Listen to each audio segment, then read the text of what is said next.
The wedding dress didn't fit right. It was her mother's, pulled from a cedar chest that hadn't been opened in 11 years, smelling of lavender and old grief.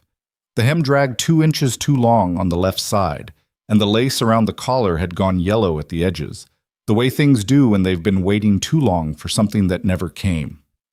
Evelyn Mercer stood in front of the cracked bedroom mirror and looked at herself for a long moment, the way a person looks at a wound they've decided to stop trying to treat. She was 26 years old. She had her mother's dark hair, her mother's sharp cheekbones, and her mother's unfortunate talent for loving people who didn't deserve it. The difference was that Clara Mercer had died believing her husband would change.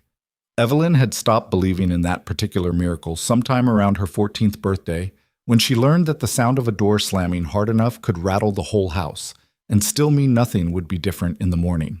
"Evelyn," her father's voice came through the door like a fist. Not knocking, announcing. Cyrus Thorne never knocked on doors inside his own house. "You've got 10 minutes. She didn't answer. The mirror looked back at her. She tucked a loose pin back into her hair with fingers that didn't shake, and she thought, not for the first time, that there was a particular kind of exhaustion that went beyond sleep, a tiredness of the spirit, the kind that settles into your bones so slowly you don't notice it, until one morning you're standing in a dead woman's wedding dress trying to remember what it felt like to want something. She couldn't remember. That frightened her more than the ceremony itself. Go. The town of Harlan's Crossing, Montana, had not had a proper scandal in 3 years. Not since the Delaney brothers burned down their own barn trying to collect the insurance money and wound up collecting a jail sentence instead. So when word got around that Cyrus Thorne was marrying off his daughter to settle a land debt, the people of Harlan's Crossing did what small towns have always done with other people's misfortune. They showed up. By 9 in the morning, the steps of the county clerk's office were crowded with onlookers who'd found various thin excuses to be in the area. A wagon that needed a wheel checked, a letter to be posted, a sudden overwhelming interest in the public notice board. The women stood in clusters with their arms folded and their mouths small and careful, saying the charitable things that people say when they're enjoying themselves.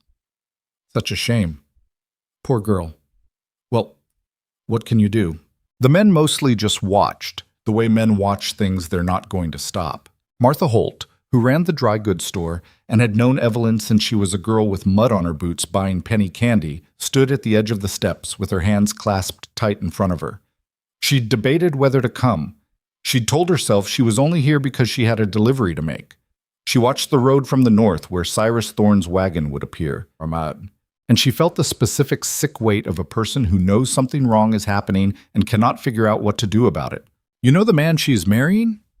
The voice belonged to Ned Pruitt, the blacksmith's apprentice, a boy of about 19 with a gap between his front teeth and no particular gift for reading the room. "I know of him," Martha said. "Caleb Ryder." Ned said it like he was reading off a notice. "Got a ranch up past the North Ridge. Iron Hollow, they call it. Man keeps to himself mostly. Bought that land off the Calhoun estate 4 or 5 years back." He paused. "Paid cash." Seems strange, don't it? Man like that. Got money enough, got land enough. Why does he need to marry into a debt arrangement?" Martha didn't have an answer for that. It was the part that didn't sit right with her either. The part she kept turning over in her mind like a stone you can't stop picking up. A man with a working ranch, cash money, no apparent need. Why would he agree to this? What was in it for him? The wagon appeared at the end of the road.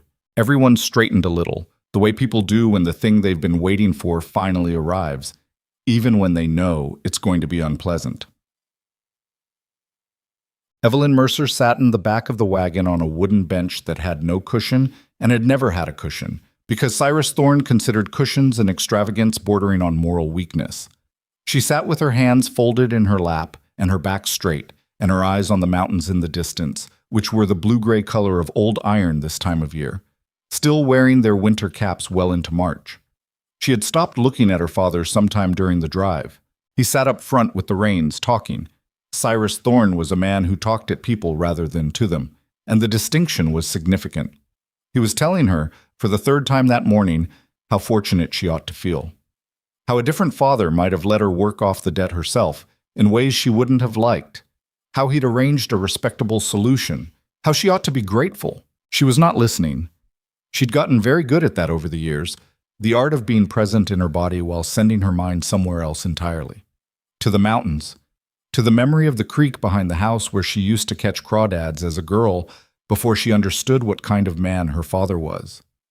To the carved wooden sparrow she'd had once, a little thing, no bigger than her thumb, that a boy at the mill had whittled and given her when she was 11. She'd lost it somewhere. She still thought about it sometimes, which probably said something about the scarcity of kindness in her life. The wagon rolled into Harlan's Crossing, and the crowd on the steps of the clerk's office came into view, and Evelyn felt the familiar, horrible heat of being looked at. She kept her chin up. Not out of pride. She'd learned that pride was a thing that got knocked out of you early, but out of the particular stubborn defiance that had survived everything else. Look all you want, she thought. I'm still here. The wagon stopped. Her father climbed down without offering her a hand, which was the kind of small detail that, taken alone, meant nothing, and taken together with 1,000 other small details, meant everything. She climbed down herself, and that was when she saw Caleb Ryder for the first time. He was standing at the bottom of the steps, slightly apart from the crowd, like a man who had arrived early and then regretted it. He was taller than she'd expected, rangy, broad through the shoulders, with the particular quality of stillness that belongs to men who spend most of their time alone in open country. He had dark hair that needed cutting, a jaw that hadn't seen a razor in a few days, and hands that were visibly rough from work even at this distance. He was wearing a jacket that had been cleaned and pressed, but was still clearly his working jacket because he didn't own another kind. He wasn't looking at the crowd. He was looking at her, not the way men usually looked at her, with the assessing proprietary look that she'd learned to recognize and prepare for, the look that measured and categorized. He was looking at her the way you look at something you've been worried about, the way you check on a fence post during a storm to see if it's holding. It made no sense. She filed it away and kept walking. Cyrus Thorne was the kind of man who treated legal proceedings the way he treated everything else, as transactions to be completed as efficiently as possible. He hadn't arranged a church ceremony. A church ceremony would have required a preacher and flowers, and at minimum the pretense of joy, and Cyrus had no patience for pretense except when it served him.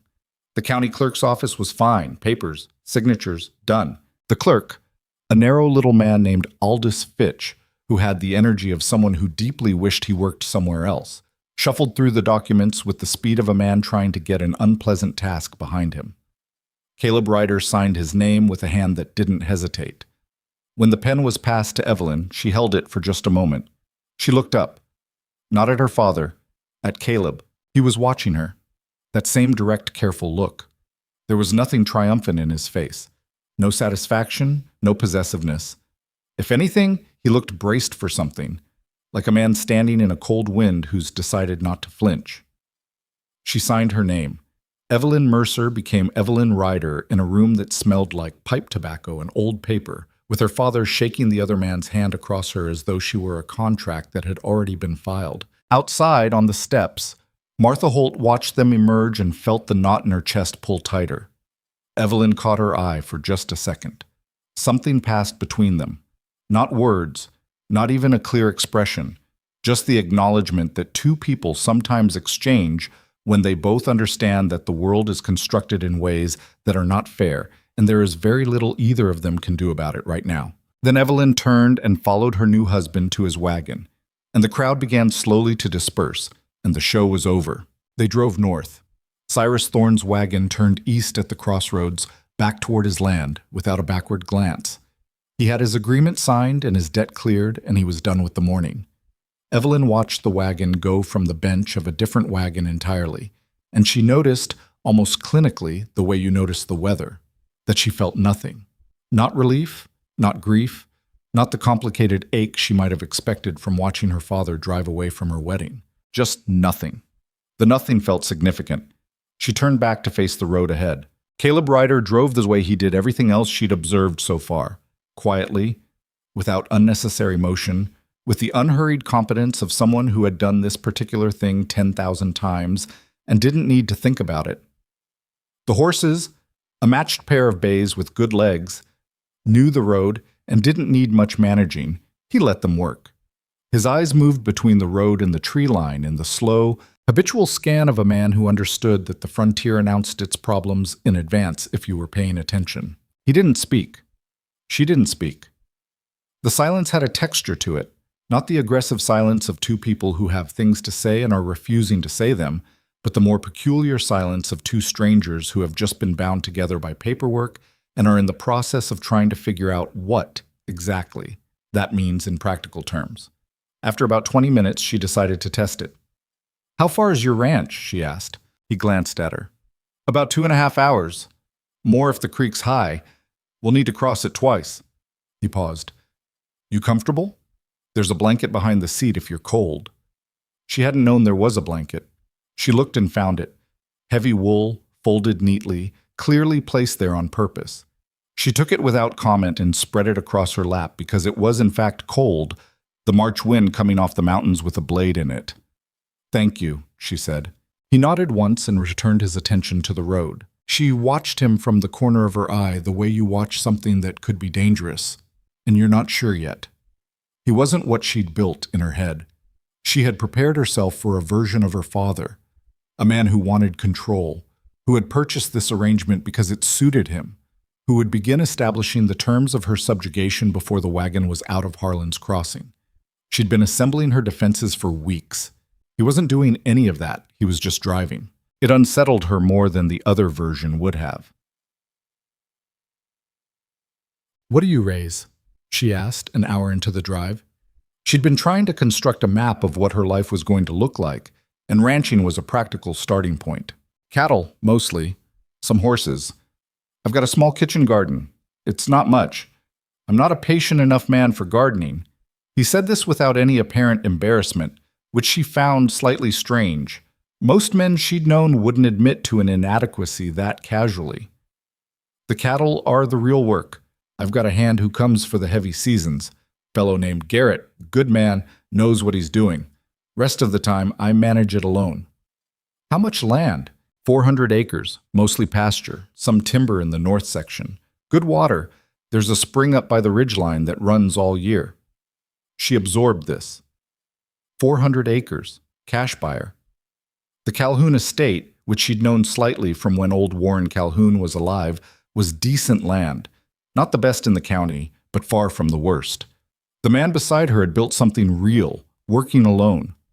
"Why did you agree to it?" she asked. The question came out more directly than she'd intended.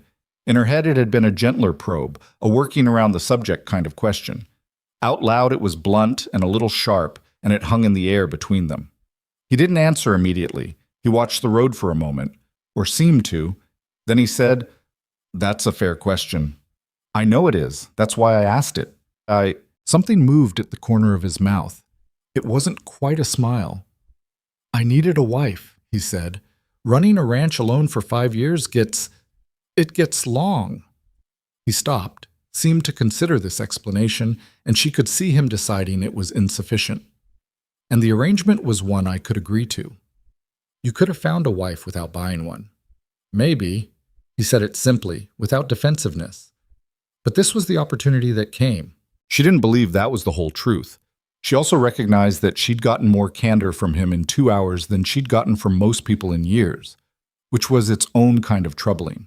She filed it away with the other things she couldn't explain yet and turned to look at the mountains, which were getting closer and more specific the further north they drove, the individual trees becoming visible on the slopes where before there had only been a general dark mass. "I want to say something," she said. "All right. I will work. I will manage the house. I will do what is needed to make this arrangement function." She was looking at the mountains when she said it, which was easier than looking at him. "I am not going to pretend this is something it isn't. And if you expect—" She stopped, tried to find the cleaner version of what she meant. "I need to know what you expect." The pause before he answered was long enough that she finally turned to look at him. He was looking back at her, straight on, no apology in it. "I expect you to settle in at your own pace," he said. "I expect you to tell me if something isn't right, and I don't expect anything from you that you don't choose to give." He returned his eyes to the road. "That's it. That's all I've got." She sat with that for a long time. The horses walked on. The mountains filled the horizon ahead of them. and the sky above the ridgeline was the deep, cold blue that comes in early March in Montana, when the light is bright and flat and shows everything in hard detail. No shadows to soften the edges. She didn't know what to do with him. Every instinct she had, honed over years of surviving a house where every act of apparent generosity was either a mistake or a manipulation, told her to be careful, to look for the price, to wait for the other version of him to appear. She kept waiting. He kept driving. She kept the blanket pulled around her and said nothing more for a while, and the wagon rolled north toward the mountains. Iron Hollow Ridge revealed itself gradually, the way the frontier tends to do. First as a shape against the mountain, then as a structure, then as a compound of barn and outbuildings, and at the center, a house that was not what she'd expected. She had expected something rough, a bachelor's house, weathered, minimal, designed for function, and nothing more. What she saw instead stopped her breath for a half second before she got control of it again. It was a solid house, squared logs, well-fitted, with a covered porch running the full front length. The kind of porch that had been built with intention, not just tacked on. The roof was tight and recently rechinked. The windows, she counted 4 on the front face, had actual glass in them, which wasn't universal in this part of the country, and the frames had been painted. Not long ago. The paint was still clean. There were flower boxes under 2 of the windows. Empty now, in March, just dark soil, but built and mounted deliberately, waiting for spring. She looked at those flower boxes for a moment longer than she should have. "It's not much," Caleb said, and she recognized in his voice the thing that happens when a man has been trying not to care too much about what someone thinks but does anyway. "But it's solid. Roof doesn't leak." "It's more than I expected," she said, and she meant it without qualification, which was rare enough that it surprised her slightly to hear herself say it. He climbed down and went to help her, and she let him, not because she needed the help, but because refusing it would have been its own kind of armor, and she was tired of armor for the moment. His hand was very rough and very steadying. He let go the moment she was down. Inside, the house was warm. He'd banked the fire before leaving that morning, and the stove in the main room was holding its heat, the iron radiating a solid, dry warmth that the March wind had been threatening on the road. The main room was large enough. A table, 4 chairs, a braided rug that had seen better days, shelves holding canned goods, and a few books with broken spines. A second room was clearly his. She caught a glimpse through a half-open door, a narrow bed with a heavy quilt. He showed her to the other room. She stood in the doorway and looked at it, and she didn't know what expression was on her face, but she was aware of feeling something she wasn't ready to name. The room had a proper bed, frame and all, with a quilt that was clearly new, a small dresser, a hook rack on the wall for clothing, a rag rug on the floor in muted blues and greens, a curtain on the window, also new, she could tell by how the fabric held its fold, in a pattern of small cream-colored flowers. It was not the room of a man who had set this up the morning before the wedding. It had been lived in its preparation, thought about. "I made a few things," he said from the doorway behind her. He said it without elaboration, without making it a large thing, and the very casualness of it made the largeness of it harder to look at directly. "I can see that," she said. Her voice came out level. She was proud of that. She set her bag on the dresser. She did not turn around immediately. "Supper in about an hour," he said. "I can put something together if you want to rest first." "I'll help." Another pause. Shorter this time. "All right." Oh, they made supper together in a kitchen that was tight for 2 people, but not impossibly so. The kind of tight that requires a certain amount of attention to where the other person is. She found the movements of it, working around another person's rhythm, learning the logic of an unfamiliar kitchen, figuring out where things were without having to ask too many times, oddly absorbing. It required enough concentration that it left less room for the other thoughts. He made coffee. She found potatoes and onions and a smoked ham hock and put together something reasonable. He didn't hover. He didn't offer unsolicited advice about how she was doing it. He just did his part and let her do hers. And when she put food on the table, he sat down and ate it and said, "This is good," without the quality of a man who is working hard to give a compliment. "Don't flatter me," she said. "It's potatoes." "Good potatoes," he said. She looked at him across the table. He was eating like a man who was genuinely hungry, without performance, a little bit of color in his face from the cold and the fire. He caught her looking and didn't make anything of it. "Do you read?" she asked. "When I get the chance." He gestured vaguely toward the shelves. "Most of those are history. I've got a bad habit of reading things twice and then not putting them back right." "History. And one novel," he said, with something that was definitely almost a smile now. "Someone left it at a trading post. I read half of it and then got busy and haven't gone back." "Which half?" "The first. I don't know how it ends." "Does that bother you?" He considered this with the seriousness that she was coming to recognize as characteristic. He didn't treat questions as things to be deflected. He actually thought about them. "A little," he said finally. "I like to know how things turn out." She looked down at her plate. "So do I." Oh. That night, lying in the unfamiliar bed beneath the new quilt, Evelyn Mercer, Evelyn Ryder, stared at the ceiling and listed the things she was sure of. She was sure that the room had been prepared carefully and over time.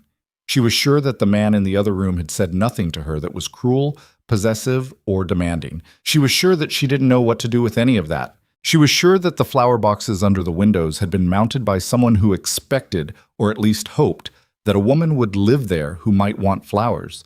She was sure that she distrusted all of this because she had been taught by 15 years of hard experience that kindness had a price, and the question was only when you'd be presented with the bill. She was not sure, and this was the one that kept her awake. She was not sure that she was right about that this time. She lay in the dark and listened to the wind come off the mountains, and the house held against it, and eventually she slept. March turned its corner toward April with the kind of reluctant slowness that Montana springs specialize in. 2 warm days followed by a storm, mud that froze overnight and thawed again by noon, the creek running high and gray with snowmelt. Evelyn learned the rhythms of Iron Hollow Ridge the way you learn any new language. Imperfectly, with effort, with the gradual accumulation of vocabulary that eventually becomes fluency. She learned that Caleb woke before dawn and had coffee made before she came out, and that he never expected her to be up at that hour, but left a portion in the pot for when she was. She learned that he had a working relationship with silence that was fundamentally different from her father's. Her father's silences had been pressure, had been the loaded pause before something bad, had required constant monitoring. Caleb's silences were just silence, air, the absence of anything that needed filling. She did not trust this. She kept waiting for the version of him she understood to appear. He kept not appearing. It was 12 days in when she found the sparrow. She'd been reorganizing the bedroom dresser, not because it needed doing, but because she needed something to do with her hands, which tended toward restlessness when her mind was working too hard on things she couldn't solve. The top 2 drawers held her own things now. The bottom drawer was the last one she hadn't opened, and she told herself she wasn't snooping. She was simply acquainting herself with the inventory of the room she was living in, which was practically the same thing. The drawer held mostly what she expected: an extra wool blanket, some folded flannel, a spare belt. Useful things, stored practically. And in the far back corner, wrapped in a piece of soft cloth that might once have been a handkerchief, was a small wooden bird. She picked it up. It was not quite as long as her index finger. Carved from a pale, close-grained wood, she would later learn it was birch, with the patient detail of someone who had spent a long time on a small thing. The wings were slightly raised, as if the bird had just landed and not quite folded them yet. The tail feathers were individual, each one distinct. The eye was a tiny, precisely placed dot that had somehow managed to convey expression, which should not have been possible in something so small, and was, anyway. It was a sparrow. She sat down on the edge of the bed with it in her palm and didn't move for a moment. She knew this bird. She knew it not in the way of vague recognition, not the way you look at something and think I've seen something like this before. She knew it the way you know your own handwriting, the way you know the sound of your own name. She knew the specific tilt of the wings and the way the tail feathers were spaced because she had held this bird in her hands before. She had held it when she was 11 years old. She had dropped it.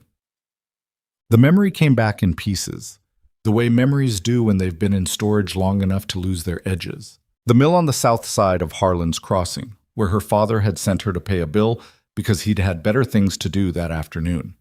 A boy sweeping the floor. She remembered the broom being nearly as tall as he was, remembered his coat being wrong for the weather, the kind of thin that was wrong in a way that meant there wasn't a better one at home. She'd been sent with a wrapped parcel of bread that her housekeeper, Mrs. Callow, had packed for her to eat on the walk. The boy had glanced at the bread and then looked away with the specific, practiced avoidance of someone who has learned not to want things they can't have. She hadn't thought about it. She'd just held out the parcel. He'd stared at it. "Take it," she'd said. "I'm not that hungry." She'd been hungry, but she'd been 11 and had not yet learned to be strategic about kindness. He'd taken the bread with the particular dignity of someone trying very hard not to show how much they needed it. And then he'd reached into his coat pocket and held something out to her in return. This bird, this sparrow, small and perfect and carved from birch. "I made it," he'd said. He had a serious face for a boy his age, she remembered. Dark eyes that were a little too old for the rest of him. "You can have it." She'd taken it because refusing would have made him feel bad. She'd carried it home and set it on her windowsill and looked at it every day for months. She'd had it when she was 15, she was almost certain. And then, at some point, it had been gone. She'd never known when. Things disappeared in her father's house. She had learned not to make too much of it. She sat on the edge of the bed at Iron Hollow Ridge with a carved wooden sparrow in her palm and thought about a boy with a too-thin coat sweeping the floor of the Harlan's Crossing Mill. And she thought about a man who had driven a wagon up from that town 12 days ago to bring her to this house. She thought, it can't be. She thought, but what else would it be? She found him in the barn. He was working on a harness repair, sitting on an overturned crate with the leather across his knees and a length of wire in his hands, the kind of patient work that requires just enough attention to make conversation possible but not enough to prevent it.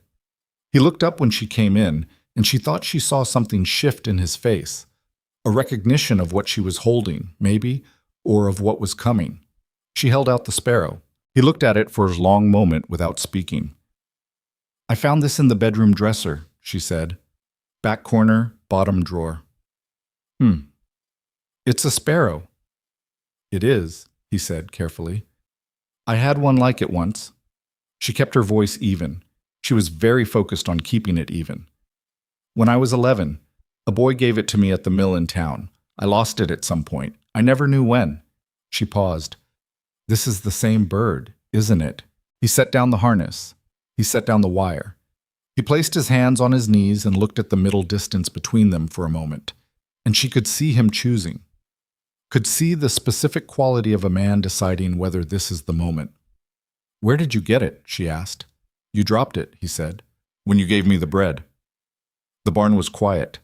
Outside, the wind moved through the pine trees on the slope above the house, a sound like distant water. "You were the boy at the mill," she said. "I was."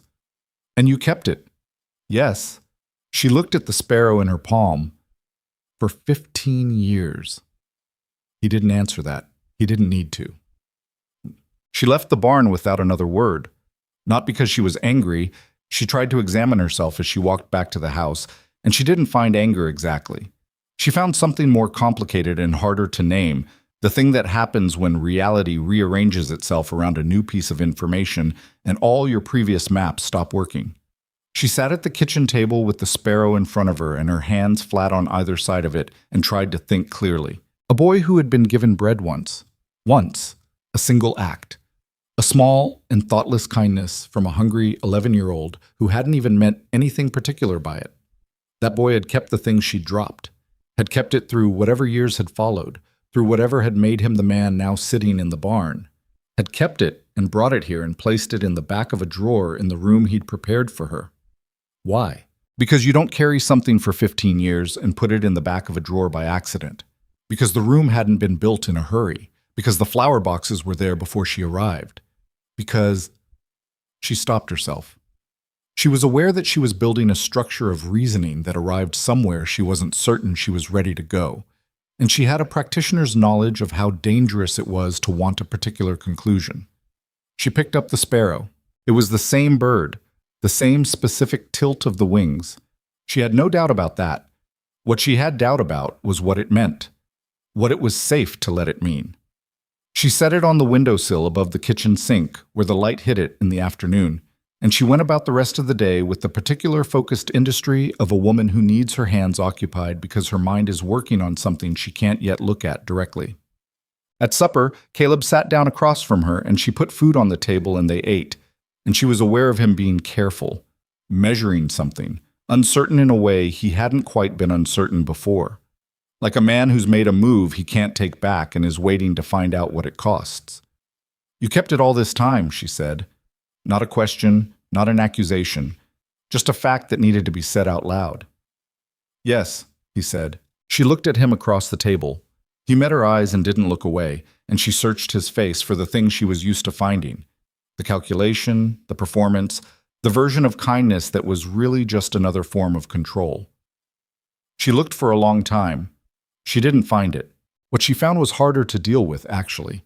She found a man who was scared, not of her exactly, but of the moment, of what it might become, of the possibility that she would decide it meant nothing, or that she would decide it meant too much, and either way, he had very little control over what came next.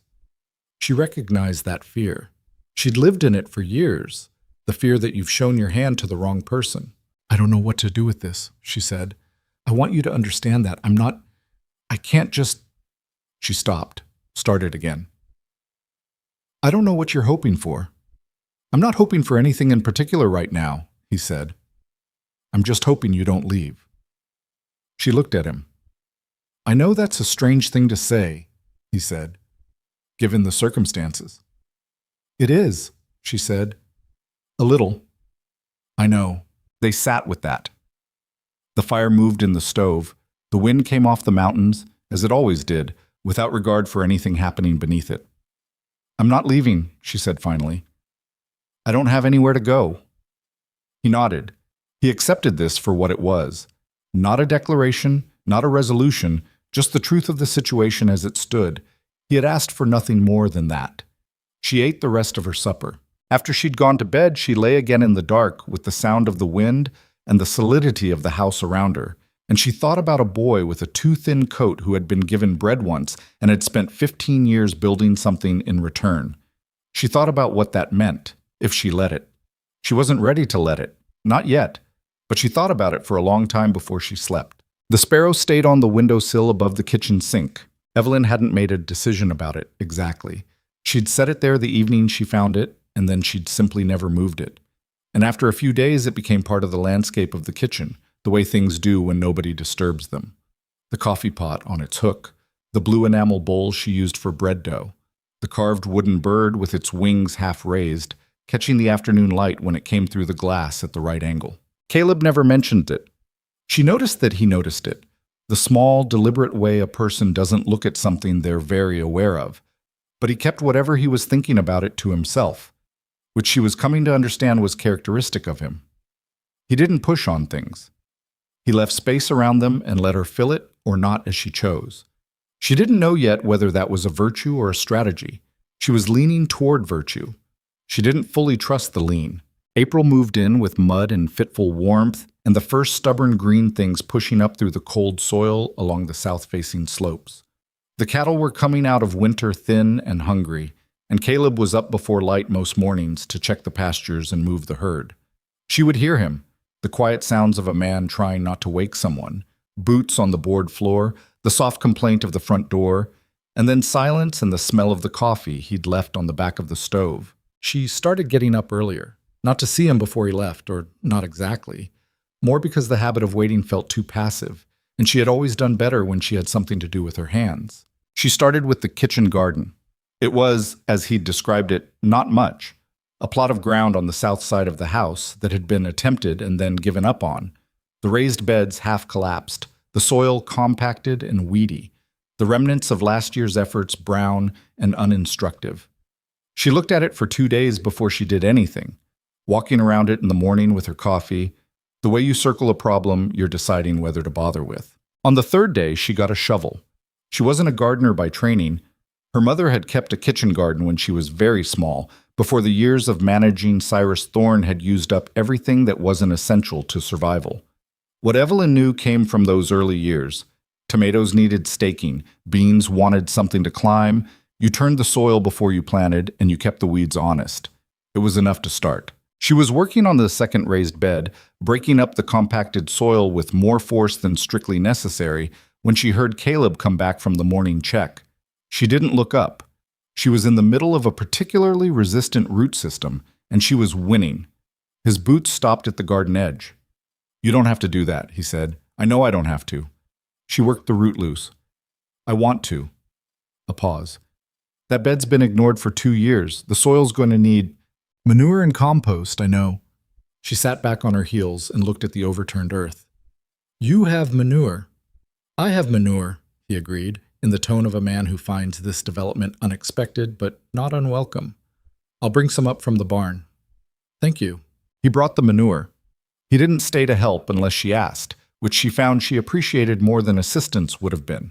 He had an instinct for when she needed to work through something alone and when she needed another pair of hands, and he seemed to calibrate to it without asking, which should have been suspicious but mostly just felt like a relief. She planted potatoes, onions, a row of beans, and, on an impulse she didn't fully examine, the rose cuttings she found bundled in damp burlap in the back of the barn. 3 of them, wrapped carefully, clearly kept alive through the winter with some intention. She held them in her hands for a moment before deciding, and then she planted them along the south wall of the house, where they'd get the most sun. That evening, over supper, she said, "Who were the rose cuttings for?"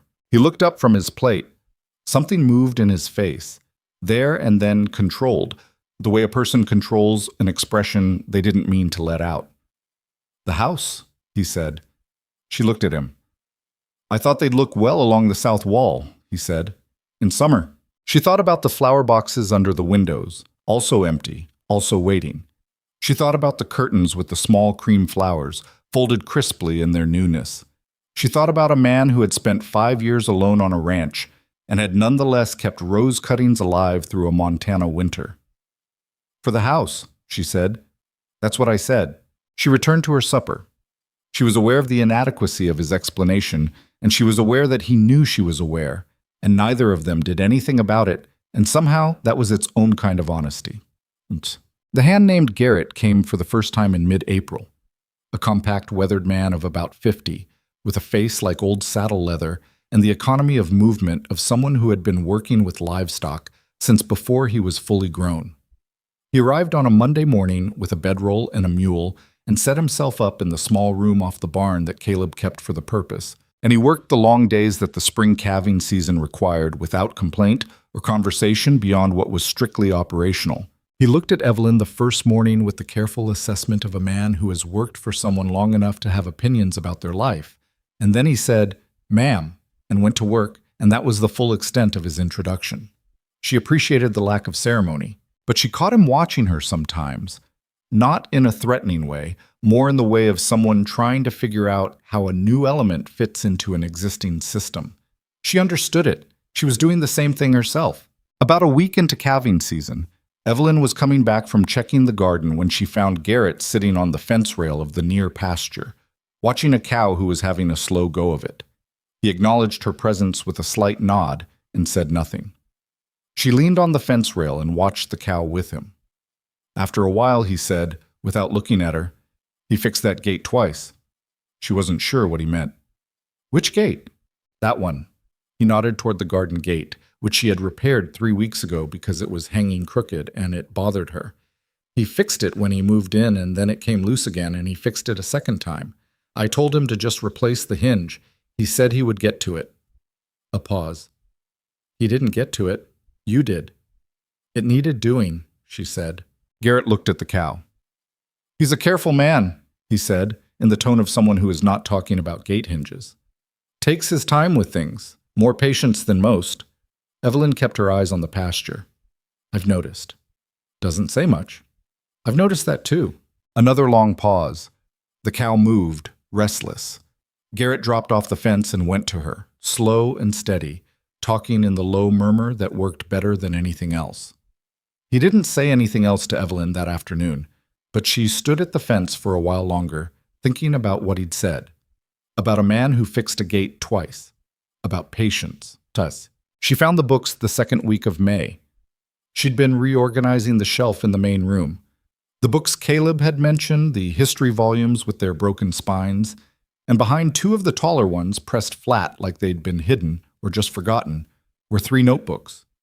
Plain, cloth-covered, the kind sold at trading posts for a cent apiece. She pulled them out, intending to dust behind them, and one fell open in her hands. The handwriting was Caleb's. She recognized it from the account ledger he kept on the desk. Precise, slightly cramped, the letters of a man who had taught himself to write rather than being taught. She should have put it back. She knew that. She held it for a moment, the open page facing away from her, the edge of the handwriting visible at the margin. And she had a brief, clear conversation with herself about what kind of person she wanted to be in this house. Then she turned it over and read. March, 4 years past. The date was in the top corner, written small. Calhoun's east fence is down again along the creek. Fixed it myself today since the hand he's got is useless with wire. Thought about the land again. It's good land. Spring's good. Pasture holds up in the dry months. Big enough for a real operation if a man worked it right. She turned a few pages. The notebooks were a working record. Expenses, observations about the land, notes on cattle and weather and what needed doing. Practical. The writing of a man thinking through problems on paper because he had no one to think through them with. She was about to put it back when her eye caught her own name. She stopped. Evelyn Mercer, it said, in the middle of a page dated 2 years back.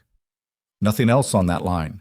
Then, below it, after a gap, saw her at the dry goods. She looked, and then the sentence stopped, scratched out, started again. She looked tired, like someone's been asking more of her than she has left to give. Evelyn stood in the middle of the main room and held the notebook and felt the floor shift slightly under her feet, the way it does when the ground turns out to be different from what you thought you were standing on. She turned more pages, slowly now, carefully. There were maybe a dozen mentions over 2 years. Not love letters, nothing overwrought or elaborate, just observations, the same spare, direct quality as his notes on fencing and cattle. Heard Thorne sold the south pasture. That man burns through money like he's punishing it. And then, 2 pages later, if she ever needed... And then that scratched out too, started differently. The house needs a second bedroom properly finished. Going to work on it this winter. She put the notebook back. She put all 3 of them back exactly where they'd been and replaced the larger books in front of them and stood looking at the shelf for a moment. Her hands were not entirely steady. She went outside and stood on the porch in the May air, which was warmer now, the mountains losing the last of their snow on all but the highest peaks, the green coming in on the slopes, and she breathed in and out a few times and tried to think about this rationally. He had watched her from a distance for 2 years. He had kept a record of it. Not obsessive, not invasive, just honest. The way a man writes in a notebook because he doesn't have anyone to say things to. He had built the second bedroom. He had planted rose cuttings and made flower boxes and kept a sparrow in the back of a drawer. And then her father had offered him a deal that put her on the other side of a legal contract, and he had taken it. She turned this over in her mind. She looked for the dark version, the controlling version, the version she'd been trained to find. A man who watches a woman from a distance and maneuvers to acquire her. She constructed this version carefully and examined it. It didn't hold up. Not because men like that didn't exist, she had grown up with one, but because the details didn't fit. Because the notebook said she looked tired and not she looked beautiful. Because the house had been built for someone's comfort and not for someone's subjugation. Because every day of the past 6 weeks had given her evidence of a man who understood, down to his bones, that you couldn't own another person's life and have it be worth anything. She didn't know what to do with him. She stood on the porch for a long time, watching the mountains shed their winter, and she didn't know what to do with him. "But, can I ask you something?" she said 3 days later. They were doing dishes after supper. She washed, he dried, which was how it had fallen out and become habit without either of them arranging it. "Go ahead," he said. "When did you know?" She kept her eyes on the pot she was scrubbing. "About who I was. When you agreed to the arrangement." He was quiet for a moment, drying a plate slowly, the way he got slow when he was thinking about something carefully. "Your father came to me," he said. "He'd heard I had money and land and no wife. He laid out the arrangement. When he said your name..." He stopped, started again. "I knew immediately." "And you said yes." "I said yes. She set the pot in the rinse water. You could have said no. I could have, he said. And then he'd have found someone else. She looked up at that. He was looking back at her, direct in the way that she'd learned meant he was saying the exact thing he meant and no more. That's a strange reason to marry someone, she said. I know it. You didn't know me, she said. One afternoon at a mill when I was 11, that's not enough to know a person. No, he agreed. It's not. So what was it then? He set down the plate and the cloth and he looked at the window for a moment. Outside, the dusk was thick and blue, the last light off the peaks. Then he looked back at her. You didn't give me that bread because it was easy, he said. You gave it because it was right, even though you were hungry, and even though your father would have told you not to. You were 11 years old, and you made a decision based on what was decent and not on what was convenient. He picked the cloth back up. I've met a lot of people since then. I haven't met that many who'd make the same call as easy as you did. She stared at him. Something had tightened in her throat in a way she didn't particularly want to examine. I didn't even think about it, she said. That's not virtue, that's just, I wasn't paying attention. Maybe, he said, but that's the kind of not paying attention that tells you something about a person. She turned back to the dishes. She finished them without talking, and he dried without talking. And when they were done, she said goodnight and went to her room and sat on the edge of the bed for a while. She was not crying. She was not going to cry about this. But her chest felt strange, and she sat with the strangeness of it for a while before she lay down.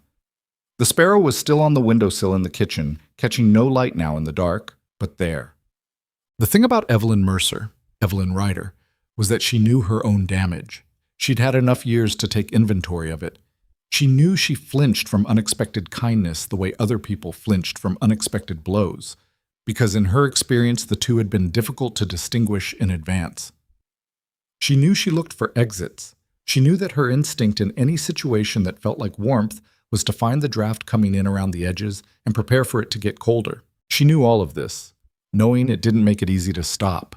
One afternoon in late May, a warm day with the smell of the turned earth coming up from the garden, and the cattle settled in the low pasture, she came inside to find that the curtain rod in the kitchen had come loose on one end and the curtain was hanging at a hopeless angle. She spent 20 minutes trying to fix it with what was available and made it worse. And then she sat down at the kitchen table with the curtain pooled on the floor, and this was embarrassing. She was close to crying, which had nothing to do with the curtain, and she knew it. She was close to crying because she'd been in this house for 2 months, and nothing bad had happened. Because she'd been waiting for the version of this she understood, and it hadn't come, and the waiting was exhausting. Because she'd found the notebooks and the sparrow and the rose cuttings, and she didn't know what to do with any of it, and the not knowing was wearing a hole in her, and the curtain was just the thing that made the hole big enough to notice. She heard the door. She got her face arranged before Caleb came in. He saw the curtain. He saw her. He had the sense not to ask if she was all right, which she appreciated because she would have said yes and it would have been a lie, and they both would have known it. He got the toolbox from the back room. He fixed the curtain rod. It took about 4 minutes, just a matter of a longer screw in the bracket. And then instead of leaving, he put the toolbox on the table and sat down across from her, and he looked at her with that direct, careful look. I want to say something, he said. She recognized the phrase. She'd used it herself the first day. All right, she said. I know you didn't choose this. He said it slowly, picking the words. And I know that knowing something in your head doesn't fix how it sits in the rest of you. So I'm not going to tell you that you should feel differently than you do. A pause. I'm just going to say that I'm not in a hurry. You don't have to figure anything out by a particular time. She looked at him across the table. That's it, she said. That's it. You're a strange man, she said. Probably, he said, without apparent distress about it. She looked at the curtain, which was hanging correctly now, the cream flowers in the fabric catching the afternoon light. She thought about the flower boxes outside, still empty, waiting. She thought about the rose cuttings she'd planted along the south wall, which had put out their first tentative leaves 2 weeks ago, green and improbable against the rough logs of the house. I'm going to need seeds for the flower boxes, she said. He blinked, the slight recalibration of a man following a conversational shift. The trading post in Harlan's Crossing has some. I can get them next time I go in. I'll come with you, she said. It was the first time she'd volunteered to go anywhere with him.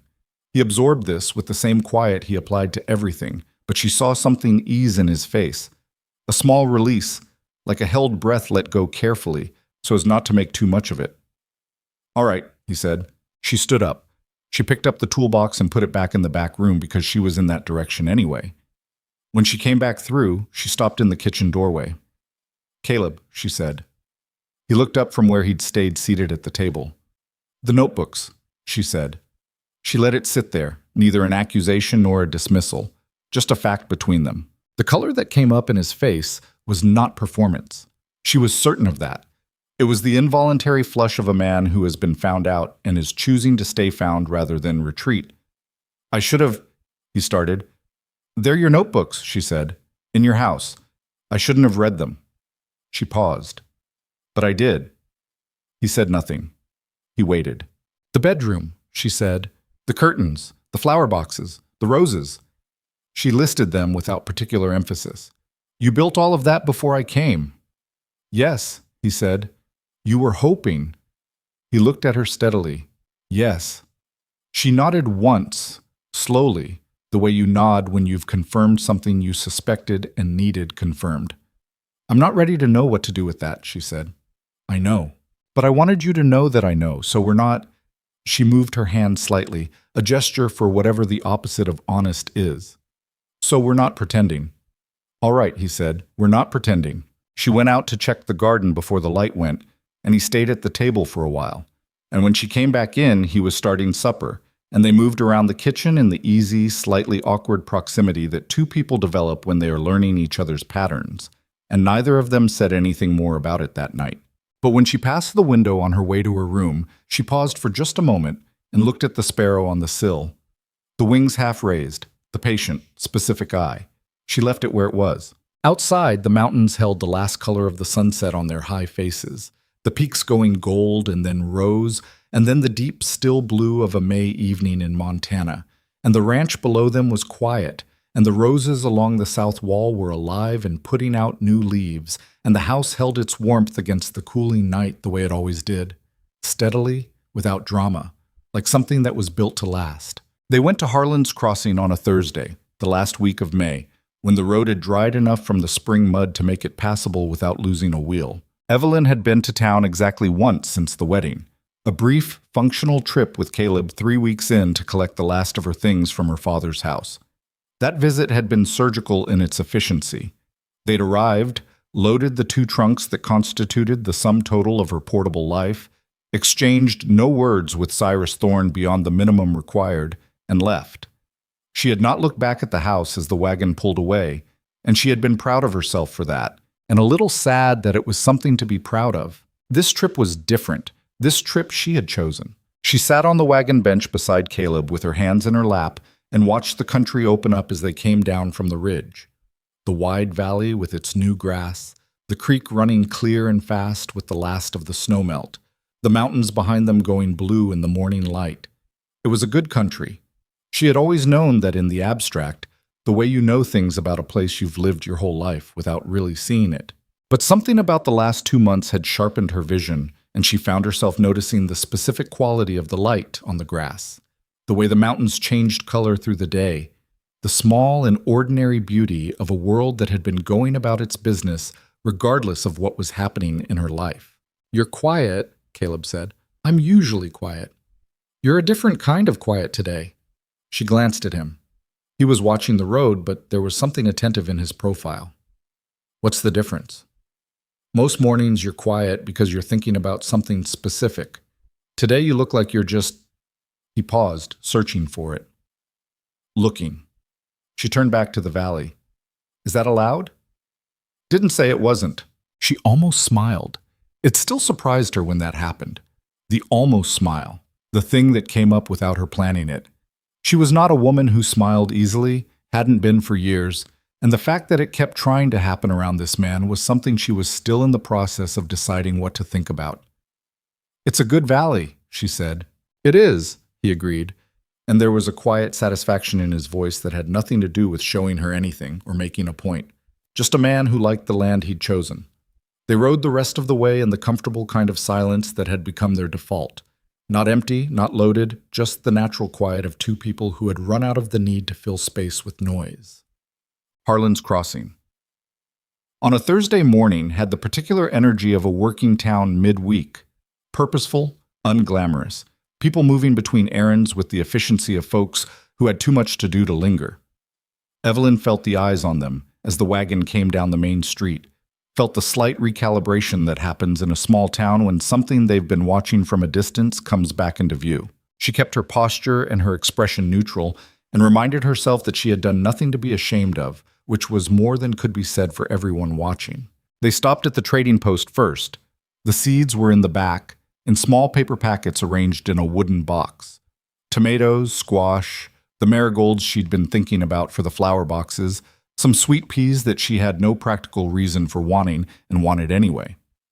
She chose with the focused pleasure of someone who is planning something for the first time in a long time, and she tried not to examine that feeling too closely because it was fragile, and she'd learned not to put weight on fragile things. The man behind the counter, Porter Hatch, who had known Evelyn since she was a child, and had the grace to treat her visit as entirely unremarkable, wrapped her purchases without comment and said, "Nice day for it." And that was all. She paid with the money Caleb had given her before they left. She'd tried to object to this, and he'd said simply, "It's household money, for the household." And she hadn't found a clean argument against that, so she'd taken it, which had been its own small, uncomfortable victory. She was putting the packets in her basket when she heard the voice. "Well, I'll be." She knew the voice before she turned. Ruth Calloway, married name Ferris now, Evelyn recalled. A woman she'd known growing up, 2 years older, part of the particular social stratum of Harlan's Crossing that had always made Evelyn feel like something that didn't fit the frame correctly. Ruth was standing near the fabric bolts with her mother-in-law, and she was looking at Evelyn with the bright, specific interest of someone who has just been handed exactly the topic of conversation they were hoping for. "Evelyn Mercer," Ruth said. "I almost didn't recognize you." "Writer," Evelyn said. "Of course." Ruth's smile was the kind that required a translator. You look well. How are things out at the Ryder place? Must be quite an adjustment." "It's fine," Evelyn said. "I heard it's very—" Ruth glanced toward the window where Caleb's wagon was visible at the post outside. "Remote. Up past the ridge. I can't imagine, after growing up here in town." Evelyn looked at her directly. "It suits me." Something shifted in Ruth's expression, the slight recalibration of a person who expected a different kind of answer. Evelyn held her gaze for a moment longer than was strictly comfortable, and then turned back to her basket, which she'd found over the years was a more effective response to certain kinds of curiosity than any specific words. She was almost to the door when Ruth spoke again, her voice carrying the careful casualness of something that had been prepared in advance. "I did wonder, we all wondered, what a man like Caleb Ryder wants with an arrangement like that. He's not exactly—" a small pause. "He's not the type anyone expected to end up with Cyrus Thorne's daughter." Evelyn stopped with her hand on the doorframe. She turned around slowly. "What type did you expect?" she said. Her voice was even. She was proud of that too. Ruth blinked. "I only meant—" "I know what you meant." She held the door open, the May air coming in warm and grass-scented. "He's a decent man with good land and more patience than most. And I'm not my father, whatever you've been told." She paused just long enough to let that land. "It was good to see you, Ruth." She walked out. She got to the wagon and put her basket in the back and stood for a moment with both hands on the sideboard, breathing. Her heart was going a little fast, which was annoying. She didn't know why she'd said any of that. She'd spent years perfecting the art of the non-committal exit, the smooth retreat that didn't give anyone anything to hold on to, and she'd just set all of it aside for, what? A woman she didn't particularly like making insinuations she didn't particularly care about, except that she'd said he's a decent man. She'd said it without thinking, and standing in the May sunshine in Harlan's Crossing with her hands on the side of his wagon, she realized she'd meant it, and that meaning it was going to require her to adjust some things. She didn't tell Caleb about the exchange with Ruth. There was nothing useful he could have done with the information, and she'd been managing her own small social wars since she was a teenager and didn't require help with this particular one. What she did do, for the first time since she'd arrived at Iron Hollow Ridge, was let herself look at the life there without the scrim of waiting for it to go wrong between herself and it. It was a deliberate decision. She made it that evening, sitting on the porch after supper with a cup of coffee going cold in her hand, watching the mountains go through their evening routine of color. She decided, with the same methodical stubbornness she'd applied to everything that had ever required survival, to try a different approach. Not blind trust. She wasn't capable of that, and probably never would be, and she was honest enough with herself to know it, but a kind of provisional openness, an experiment in seeing what happened if she stopped treating kindness as a problem to be solved. She would give it until fall. If she was wrong about him, if the other version appeared, she would have enough time and enough clear thought to figure out what to do about it. She gave herself until fall and watched the mountains and drank her cold coffee. And when Caleb came out and leaned against the porch post and looked at the same mountains without asking what she was thinking, she found that she didn't mind him being there. That, too, was something to account for. Check. June came in warm, and the garden came with it. The first green rose of it, tentative and absurdly hopeful in the way of new growing things. The beans were climbing the poles she'd set for them. The tomatoes were leggy but alive. The roses along the south wall had put out 3 separate clusters of leaves, and by mid-month, the first tight buds, still weeks from opening, but there, insisting on themselves. Caleb came around the corner of the house one morning and stopped at the sight of them. "They're actually going to bloom," he said, in the tone of a man who had been quietly doubtful. "Were you not expecting them to?" "I kept them alive through the winter, but I wasn't—" He studied the buds with the expression of someone recalculating. "I wasn't certain they'd take." "They took," she said. He nodded slowly. He reached out and touched one of the buds very lightly with the rough tip of one finger. Something about the gesture, the gentleness of it, this big-handed man touching a rosebud like it might break, sat oddly in her chest. "What color do you think?" he asked. She had no way of knowing. "I think red," she said. "They feel like red ones." He looked at her sidelong. "Roses don't feel like colors. These ones do." He almost smiled. She was getting better at reading his version of almost smiling, the slight shift at the corner of his mouth, the change around his eyes. "All right," he said. "Red." She planted the marigolds in the flower boxes that afternoon. The sweet peas she put on the north side of the porch, where they'd have something to climb, their seeds already swollen from soaking and ready to go into the ground. She worked in the particular absorbed quiet of someone who has found a task that requires just enough of them to let the rest go quiet, and she thought about almost nothing except where the next plant went, and whether the soil had been turned enough, and whether the marigolds needed more space than she'd given them. She didn't notice Caleb watching her from the barn until she looked up for the trowel and found him there. Not staring, just looking, the way he sometimes did, without the predatory quality that made being looked at something to manage.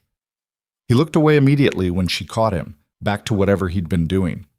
She went back to her planting, but she found that she wasn't bothered by it, and the not being bothered bothered her a little, in a way she was starting to recognize as progress. The storm came in late June with no adequate warning. Montana in summer was like that. The weather came off the mountains fast and hard, and while you could read the signs if you knew what to look for, there was always the possibility of one that moved faster than your reading. This one had been building all day in the northwest, the clouds stacking up behind the peaks in a way that Caleb had been watching since morning, and by late afternoon he'd gotten the cattle into the lower pasture and the horses in the barn, and the loose equipment tied down or put away. By 7 in the evening, the sky was the color of a bruise, and the wind had picked up enough to work at the garden stakes, and Evelyn went out in the last of the light to get the more fragile things tied down properly before it hit. She was working on the sweet peas, which had come up enough to need their strings, when the first crack of lightning hit the ridgeline and the thunder came so fast behind it that it was almost simultaneous. The rain started a minute later. Not the gradual build of an approaching storm, but the immediate committed downpour of a Montana summer squall, and she was thoroughly soaked before she got back to the porch. Caleb was already there. He handed her a dry cloth without comment. She took it and wrapped it around her shoulders, and they stood on the covered porch and watched the storm take the valley. It was something to watch. The lightning ran along the ridge in long, branching chains. the thunder rolling down the mountains and filling the valley below, the rain coming almost horizontal in the gusts and the grass lying flat under it, and the creek already audible above the rain, rising fast. The roses were getting battered. She thought about them and decided there was nothing to be done about it and let the thought go. When I was about 9, she said, and she wasn't sure why she was saying it, the storm creating some kind of permission for things to be said. There was a storm like this. My father locked me out of the house by accident. She paused. Or I thought it was an accident for a long time. Caleb was quiet. He didn't say anything, didn't rush to fill the space or fix it, just listened in the way he had. I sat on the back step for about 2 hours, she said, in the rain. I was too scared to knock in case it made him angry. She studied the lightning working along the ridge. I was 9. I'm sorry, Caleb said. It came out simple and direct without the quality of someone who doesn't know what to say. Just 2 words that meant what they said. I'm not telling you for sorry, she said. I'm telling you because I just remembered it and I wanted to say it out loud and you're... She stopped. You're here. He looked at her. She looked back at him, and the rain came down around the porch in curtains, and the thunder moved through the valley below, and she realized with a particular kind of clarity that this was what she'd been circling for months. The simple fact of a person being here, being the kind of person you could say a thing to and have it received properly. I used to sleep in the mill, he said. She looked at him. When I first came to Harlan's Crossing, I was 15, 16. I'd come from... He paused, and she understood there was a longer story there that he was compressing. I had no family left. I swept floors and they let me sleep in the back room in the winter. It was that or the cold. How long? About 2 years, before I had enough saved to rent a proper room. He was watching the storm, his forearms on the porch rail, and there was something in his posture, the willingness to be seen in that particular way, that she recognized as its own kind of courage. I learned to be quiet early. Quiet people don't get noticed. If you don't get noticed, you don't get moved on. And then you saved enough for land. It took a while. I moved around some after the mill, ranch work mostly, wherever they'd have me. Saved everything I could, spent nothing I didn't have to. He was quiet a moment. When the Calhoun land came available, I had exactly enough. Not more. Exactly. She thought about that, the precision of it.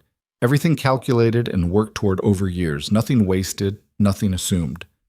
The notebooks, she said. He glanced at her. You've been planning for a long time, she said. Not an accusation, just a recognition. Some things, he said carefully. She looked out at the storm. The lightning had moved east now, the worst of it past, the rain still heavy, but the violence of it settling. The creek sounded full and fast in the dark. The mill boy, she said. She said it slowly, the way you say something you've been thinking about for weeks and are finally ready to look at directly. The one who made the sparrow. I remembered him as being very serious for his age. I was, Caleb said. You still are. I'm aware. It's not a criticism. I know. She turned to look at him fully. He was already looking at her. That careful, direct look she'd been learning the landscape of. The rain came down around the porch, and the mountains were invisible now in the dark and the clouds, and it was just the two of them, and the light from the windows and the sound of the water. You've been patient with me, she said. Something shifted in his face. You haven't asked for patience. I know. That's what I mean. He held her gaze for a moment and then looked back at the rain, and she could see the control in it. The deliberate restraint of a man who has learned not to rush toward things he wants, because rushing has always made them go sideways.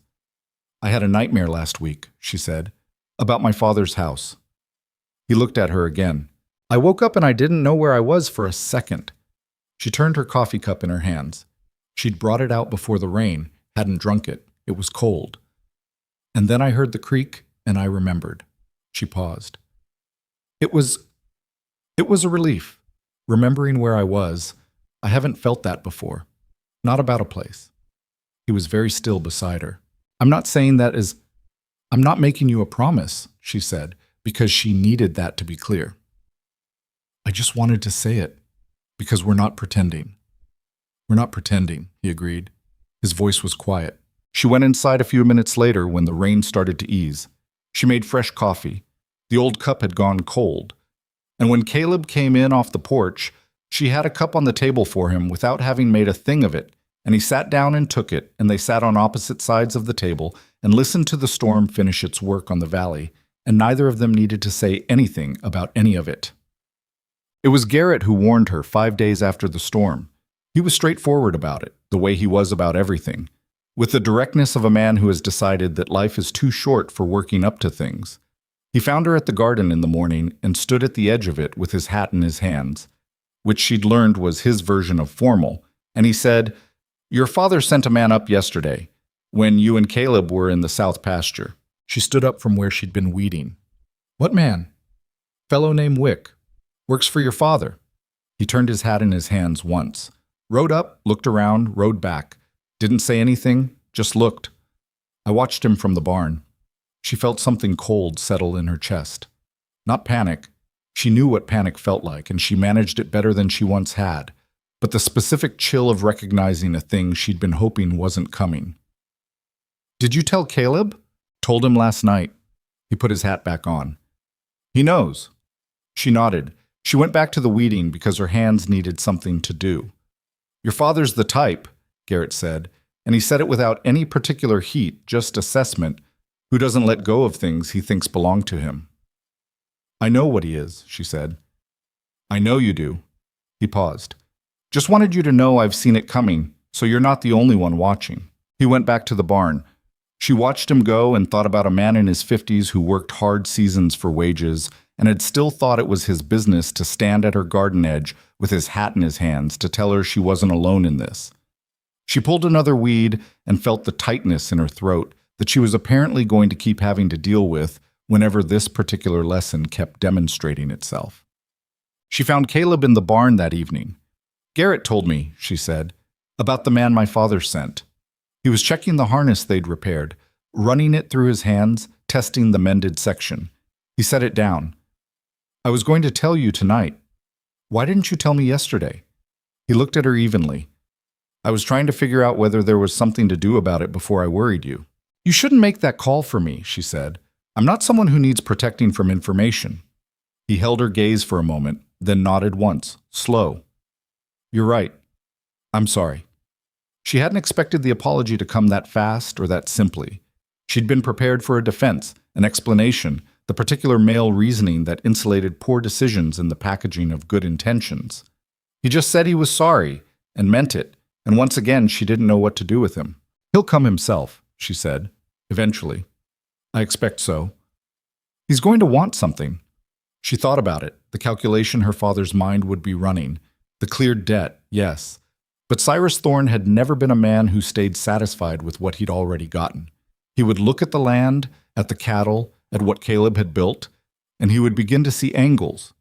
He'll want money, or he'll want to find something he can use. "I know." Caleb said it without alarm. She looked at him, really looked, the way you look when you're trying to read something past the surface.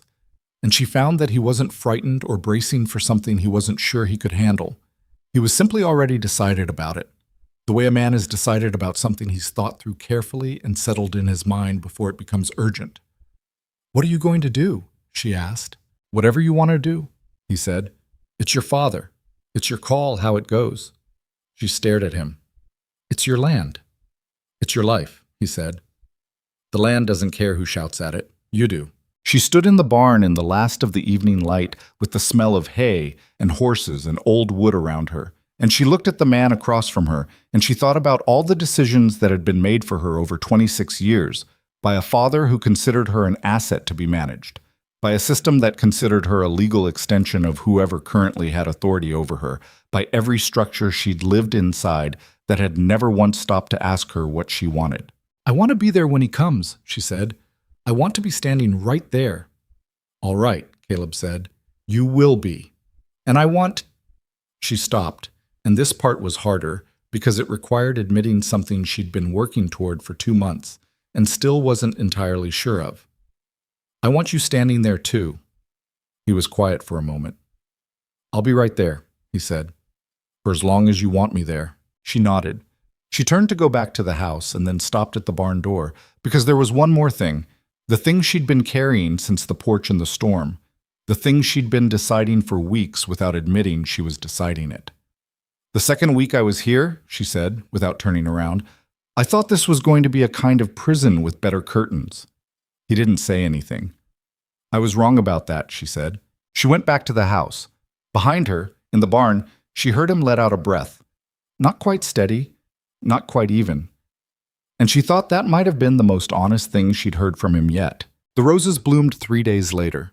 They were red, just as she'd said they would be, 4 of them opening overnight on the south wall in a color so definitive it looked almost declarative, like a statement the house was making about itself. She stood at the kitchen window in the morning and looked at them for a long time, and then she put the coffee on and started breakfast. And when Caleb came in from the morning check, she didn't say anything about the roses, and neither did he. But she saw him stop at the window and look, and the thing that happened on his face then was something she let herself see without flinching. She was getting better at that, at letting herself see things without immediately looking for why she shouldn't. It was progress. Not smooth, not dramatic. But the roses were red on the south wall of the house, and the sweet peas were climbing the porch post, and she'd told him she was wrong about this place, and she'd meant every word of it, and that was enough for now. Outside, the mountains kept their counsel, as they always had, indifferent and enormous and permanent, holding the small human story below them with no particular opinion about how it turned out. Cyrus Thorne came on a Tuesday morning in the first week of July, when the heat had finally settled properly into the valley and the grass was high and the cattle were fat on it and everything about Iron Hollow Ridge looked from the road coming in like a prospering operation. Evelyn was in the garden when she heard the horses. She knew before she looked up. There was something in the sound of it, the particular pace, the weight of it, more than one horse moving with purpose rather than wandering, that her body recognized before her mind caught up. She'd spent enough years listening for her father's approach to have it written somewhere in her nervous system, the way certain sounds get written there whether you want them to or not. She stood up slowly and turned around. Cyrus Thorne rode in on his gray with 2 men behind him, Wick, whom Garrett had described, and another she didn't recognize. Her father had not changed in the 4 months since the wedding. He was the same broad, heavy man with the same way of sitting a horse, like he was doing it a personal favor. The same expression on his face that had always managed to convey both entitlement and grievance simultaneously, as though the world owed him more than it kept delivering. He took in the garden, the barn, the house with its red roses on the south wall, the state of the pasture visible beyond the fence, and his expression moved through several calculations in the space of a few seconds. She watched him calculate and felt the old familiar cold move through her. She had known it was coming. She had told herself she was ready for it. She found now that being ready for something and having it actually arrive in your yard on a Tuesday morning were not the same thing. She didn't go inside. She stood at the garden edge and she waited. Garrett appeared in the barn doorway without any announcement, leaning against the frame with his arms folded, watching. He'd been doing that, materializing in doorways and fence lines whenever there was anything that needed witnessing. She'd stopped being surprised by it. Caleb came around from the back of the house. He'd been working on the water line from the spring. She'd heard him at it earlier, the sound of digging, and he still had dirt on his hands, and he came around the corner and took in Cyrus Thorne and his 2 men without changing his expression or his pace. He walked to the porch and stood at the bottom step and waited, the same way she was waiting, and the ordinariness of him just standing there, just present, did something to the cold in her chest, didn't eliminate it, reduced it to something manageable. Cyrus swung down from the gray and didn't bother handing the reins to anyone. The horse would stand. It always did. He'd trained everything in his life to stand when he left it, including his daughter, and he had not yet been corrected in his assumption that this continued to apply. "Evelyn," he said. "Father," she said. He looked at Caleb. The look was brief and assessing and dismissive in sequence, the 3-part appraisal he gave to everyone he considered beneath him, which was most people. "Ryder." "Mr. Thorne," Caleb said. Nothing else. Just the name, returned without warmth. Cyrus walked toward the house without being invited, which was characteristic.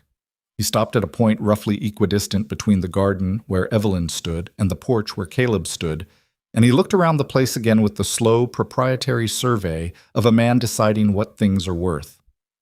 "Nice piece of land," he said. "Better than I remembered the Calhoun place being." "It's improved some," Caleb said. "I can see that." Another sweep of the pasture, the barn, the cattle visible in the distance. Good herd. "It's a working ranch." Cyrus pulled a folded paper from his coat pocket. "I've been looking over the terms of our arrangement." Evelyn felt the air change. She moved, not toward her father, but toward the center of the yard, which put her in the conversation rather than at the edge of it. She was aware of making the choice deliberately, aware of what it cost her to cross that particular open ground, and she did it anyway. "What arrangement?" she said. Cyrus glanced at her. It was the glance he'd always given her when she spoke at a moment he hadn't allotted for her speaking. Brief, slightly impatient, the glance of a man who is tolerating an interruption. "The legal arrangement. The agreement I made with your husband." "The debt was cleared," Evelyn said. "That was the agreement." "The debt was cleared," Cyrus agreed, "but there are ongoing considerations." He unfolded the paper. She couldn't see what was on it from where she stood, and she suspected that was intentional. Papers produced at distances were a method, not an accident. "The land I put up as security for the original loan, I want it back." Caleb said, "That land transferred free and clear as part of the settlement. You know that."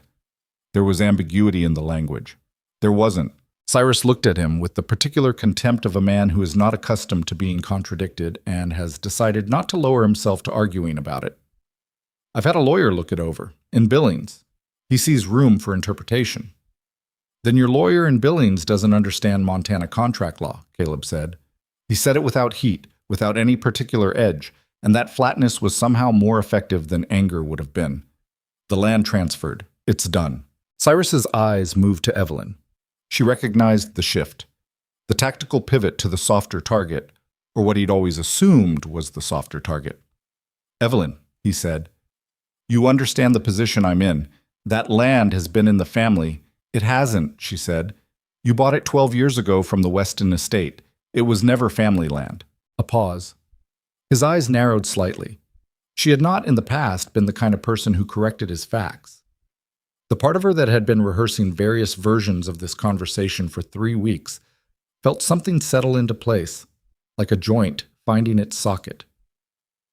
"The point," he said with the measured patience of a man controlling his temper, "is that it's worth considerably more than the debt we were settling.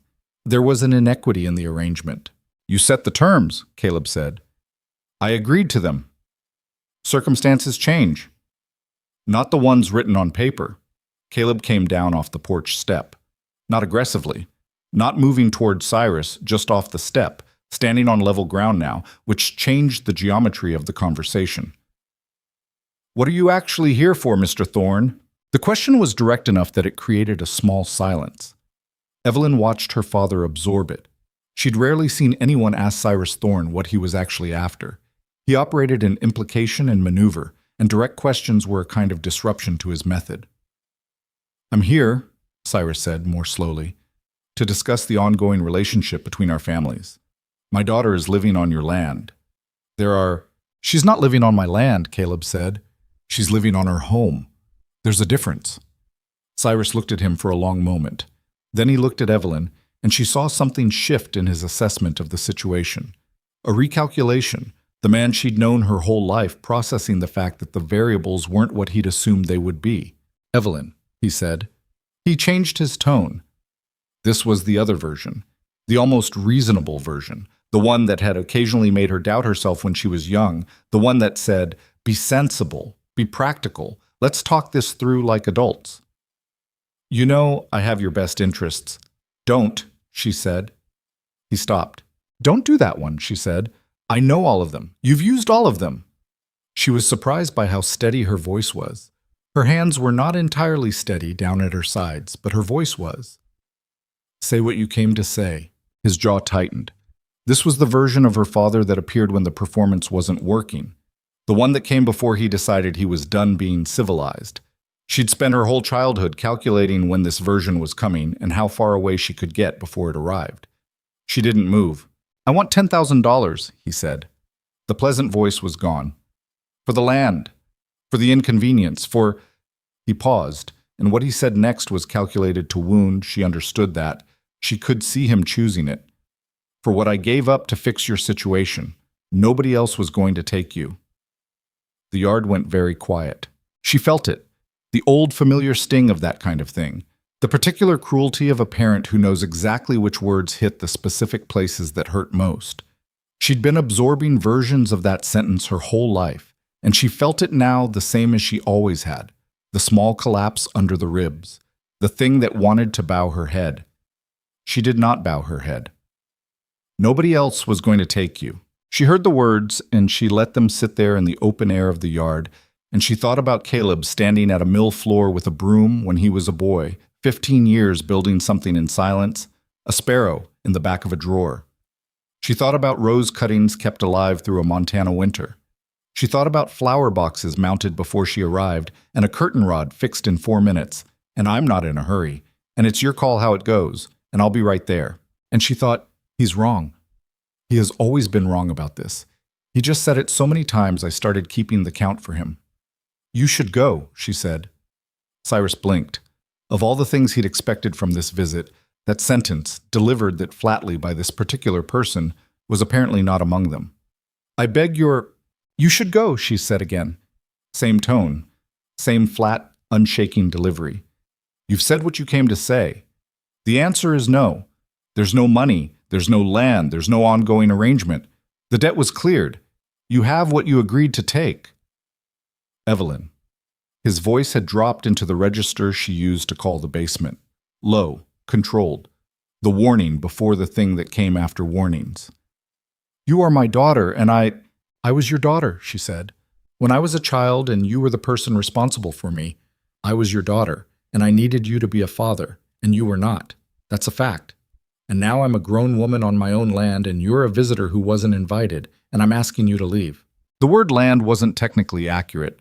It was Caleb's land legally, and she knew that, and she also knew that he would deed her half of it if she asked, and that she probably wasn't going to ask because she wasn't ready for that particular conversation yet. But the word came out of her, and she stood behind it. Cyrus turned to Caleb. His face had gone past, controlled into something harder underneath. You're going to let her speak to me this way? She's not speaking to you any way that isn't exactly right, Caleb said. And I'd remind you that you're on private property. This isn't over, Cyrus said. He said it to Caleb, but he was looking at Evelyn, and she recognized it for what it was. The thing he always said when he lost a round, the flag he planted to tell you he was coming back. Then come back with a better lawyer, Caleb said. One who understands the paperwork. Cyrus looked at him for a long moment.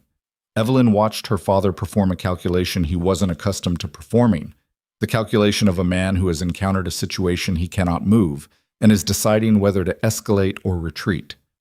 She'd seen him do this before, in business dealings, always with other men, never with her. She'd never been the reason for the calculation. Something happened in his face. It wasn't quite backing down. Cyrus Thorne didn't back down cleanly. It wasn't in his nature. But it was the particular settling of a man who has decided that this specific ground isn't worth taking today. He folded the paper back into his pocket. He looked at Evelyn one more time, and what was in that look was complex enough that she didn't try to read all of it. She got the part she needed and let the rest go. You look like your mother, he said. She didn't know if he meant it as an insult or something else. Possibly he didn't know either. Good, she said. He turned, took the gray's reins, and mounted without assistance. The 2 men with him had not dismounted at all. They turned and followed him back down the road, and Evelyn stood in the yard and watched until they were past the first bend and out of sight.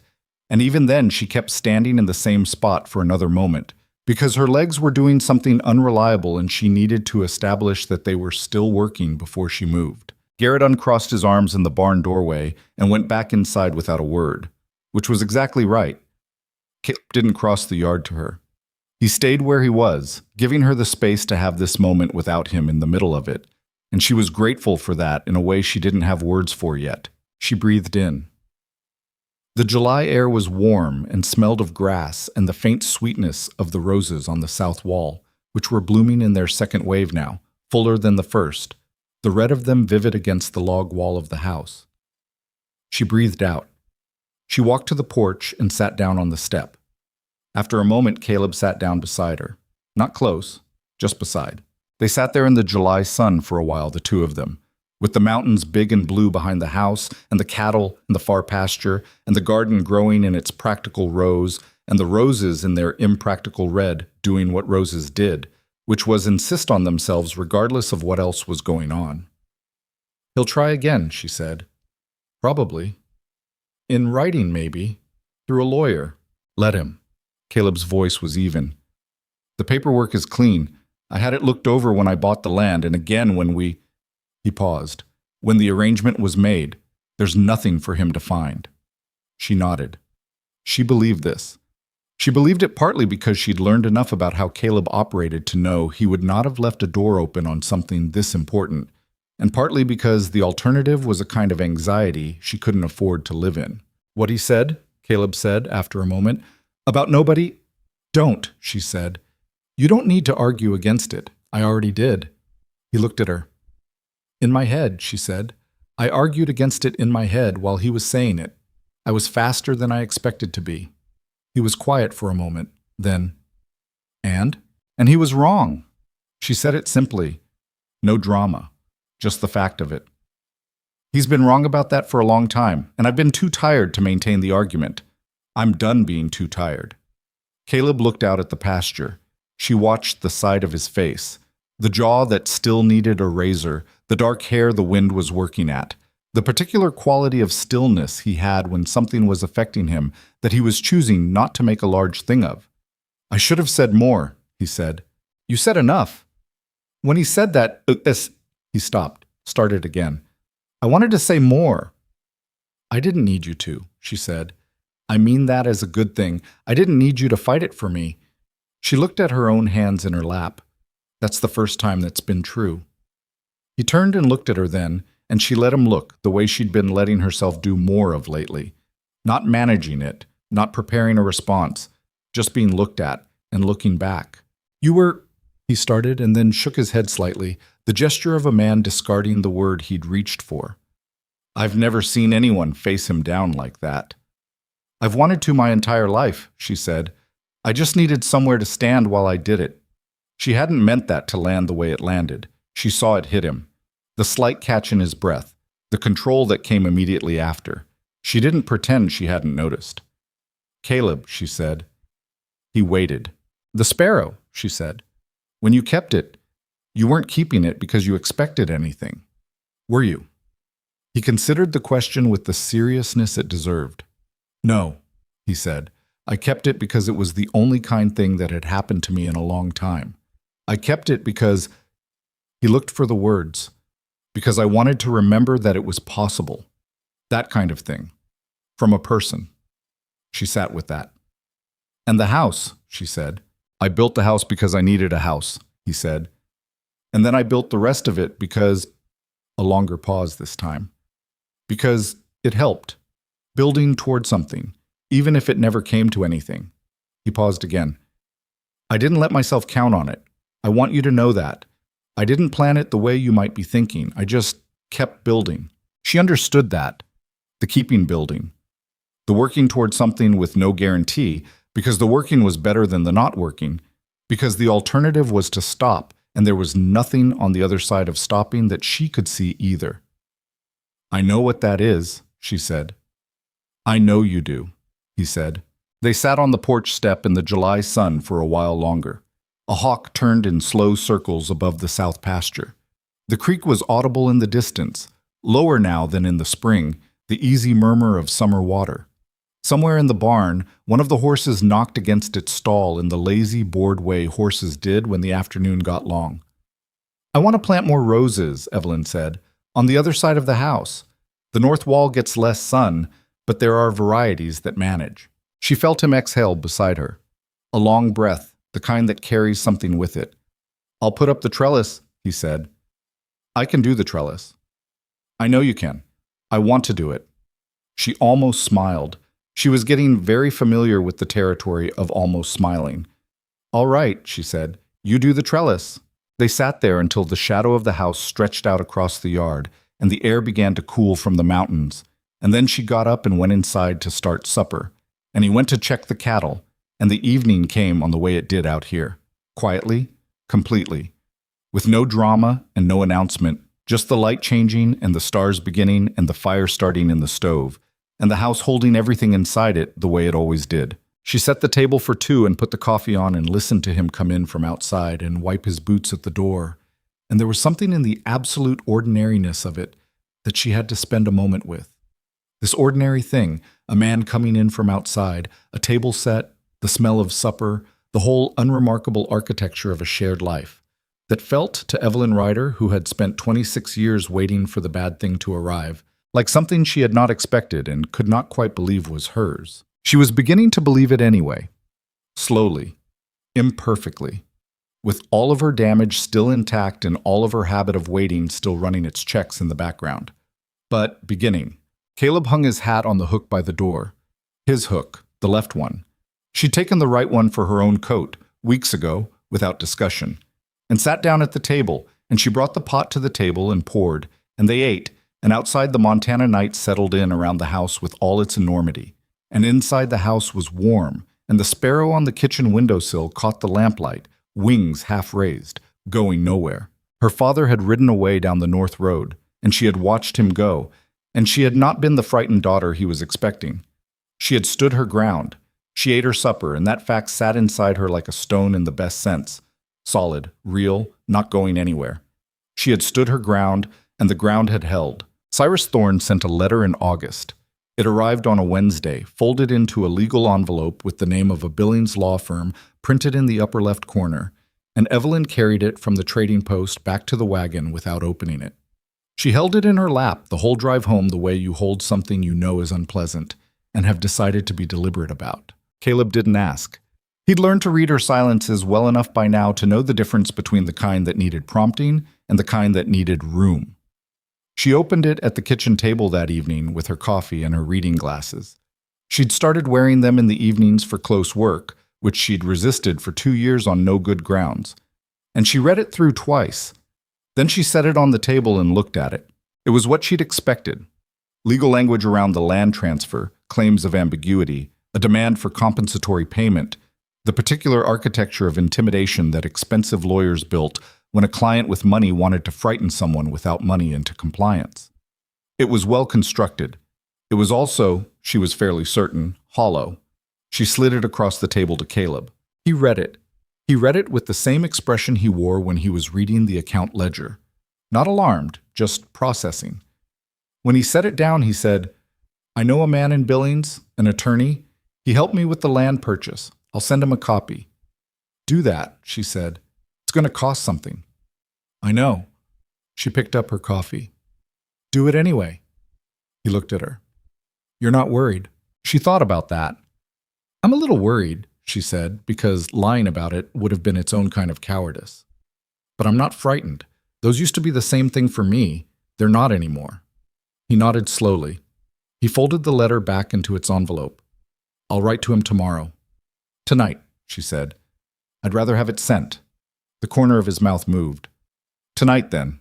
He wrote the letter at the desk in the main room while she finished the dishes, and she listened to the scratch of the pen and the occasional pause where he was thinking. And outside the August night was warm and full of crickets, and the mountains were invisible in the dark but present, as always, in the way large things are present even when you can't see them. The attorney in Billings responded within 2 weeks. His assessment was short and unambiguous. The contract was sound, the claims were without legal merit, and a firm letter on his letterhead to the Billings firm would in all likelihood conclude the matter. He sent the letter. He charged a fee that was not small and not ruinous. Caleb paid it from the ranch account without making it a conversation, and Evelyn noted this and said nothing, and made a private accounting of it that she would return to later when she was ready. The legal firm did not write again. Cyrus Thorne did not ride up the North Road again. She waited for it through August and into September, the way you wait for a storm you've been watching build on the horizon. Alert, prepared, not panicking, but not quite easy either. The waiting had its own texture. It was different from the waiting she'd done all her life, which had been the waiting of someone with no options, someone who could only hold still and hope the thing passed. This waiting had agency in it. She had options.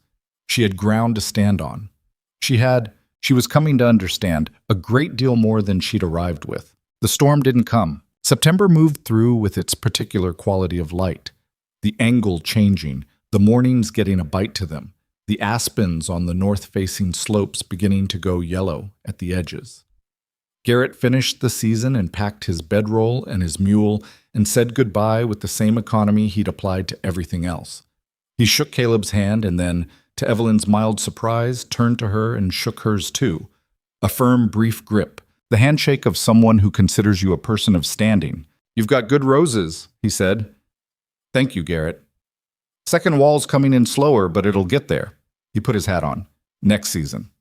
"Next season?" she agreed. She watched him ride down the road and thought about the fact that he'd said next season as a plain statement of fact, an assumption of continuity, and she had agreed to it the same way. And neither of them had found anything remarkable in that. She stood at the fence for a moment after he'd gone around the bend and just let that settle in her. The next season, the one after that, the straightforward assumption of a future at Iron Hollow Ridge, and it settled without the usual resistance. She was getting used to it, slowly, imperfectly, but getting used to it. The conversation happened on a Sunday in early October, when the first serious cold had come down from the peaks and the garden was finished for the year. She'd pulled the last of it in, the tomatoes that hadn't ripened going into a crock with salt and vinegar, the bean vines stripped and composted, the soil turned over and put to bed. There was a particular grief to ending a garden for the winter, something she hadn't anticipated, the undoing of something you'd built over months. She'd stood looking at the empty beds for a few minutes before she could bring herself to go inside.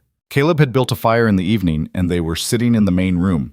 She'd taken to reading in the chair near the window, and he'd taken to sitting at the desk doing the account work or reading his own things, a comfortable parallel occupation that had developed over the summer without either of them arranging it. The novel he'd never finished was on the corner of the desk. She'd noticed it there for months. "Have you finished it yet?" she said, without looking up from her own book. "The novel. You said you read half of it at a trading post. It's been sitting on the corner of your desk since March." A pause. "I keep meaning to." "Pick it up tonight. You've been doing the accounts for 2 hours." He looked at her over the desk. "Are you managing my evenings?" "I'm making a suggestion." But he picked it up. She heard the pages turn after a few minutes, slow at first, and then more frequently as whatever was in it caught him, and she hid her almost smile in her own book and said nothing about it. They sat that way for an hour or more, the fire doing its work, the wind beginning outside that had the first real winter in it, not the sharpness of September but the deeper cold that meant the season was committing. She thought about the garden under the turned soil.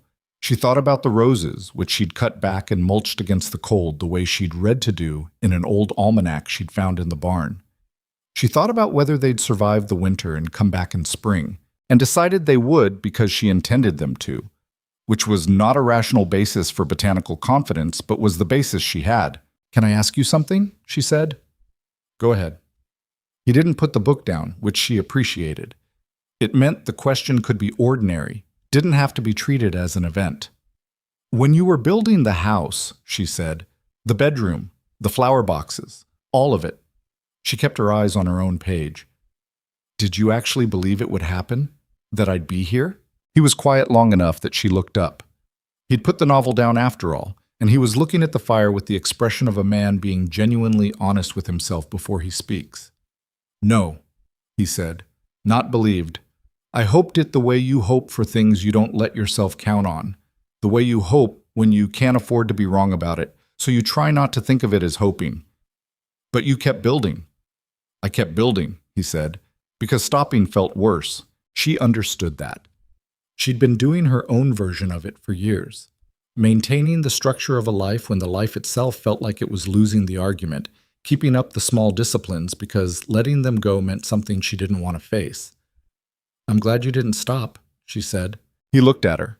She was still in her chair by the window, her book in her lap, the firelight on one side of her face and the dark window on the other, and she said it plainly without making a gesture of it, and she held his gaze and let him see that she meant it without qualification. "So am I," he said. His voice was careful with it, the care of a man handling something he knows is real and doesn't want to drop. She returned to her book. He picked his novel back up. The fire settled. Outside, the October wind came off the mountains and moved through the aspens on the slope, their last leaves rattling, and the house held its warmth the way it always had. Quietly, completely, without requiring gratitude for it. She asked him to marry her on a Saturday in early November, on a morning that had come in bright and cold with a rime of frost on the grass that was still there at 10 o'clock when the sun wasn't quite strong enough to take it. She'd been thinking about it for a while, not planning it exactly, not rehearsing it. She wasn't the kind of person who rehearsed things. She tended to lose the script at the critical moment anyway, but turning it over in the back of her mind the way she turned over other problems she was working through. What it meant. Whether she was ready. Whether ready was even the right criterion. Whether waiting until you were certain you were ready was just another way of waiting indefinitely and calling it caution. She thought about what she'd said to Caleb on the porch in the storm, about waking up and not knowing where she was, and then remembering, and the relief of remembering. She thought about the garden she'd built here, the roses on the south wall, the sweet peas that had climbed the porch post all summer and gone to seed and which she'd collected carefully and would plant again in spring. She thought about the sparrow on the kitchen windowsill, which had been there since April and which she moved sometimes to dust and always put back in the same spot. She thought she wasn't ready. She wasn't sure she'd ever feel ready, because ready implied a certainty she wasn't capable of and might never be, because her life had given her very good reasons to treat certainty with suspicion. But she was here. She was choosing to be here.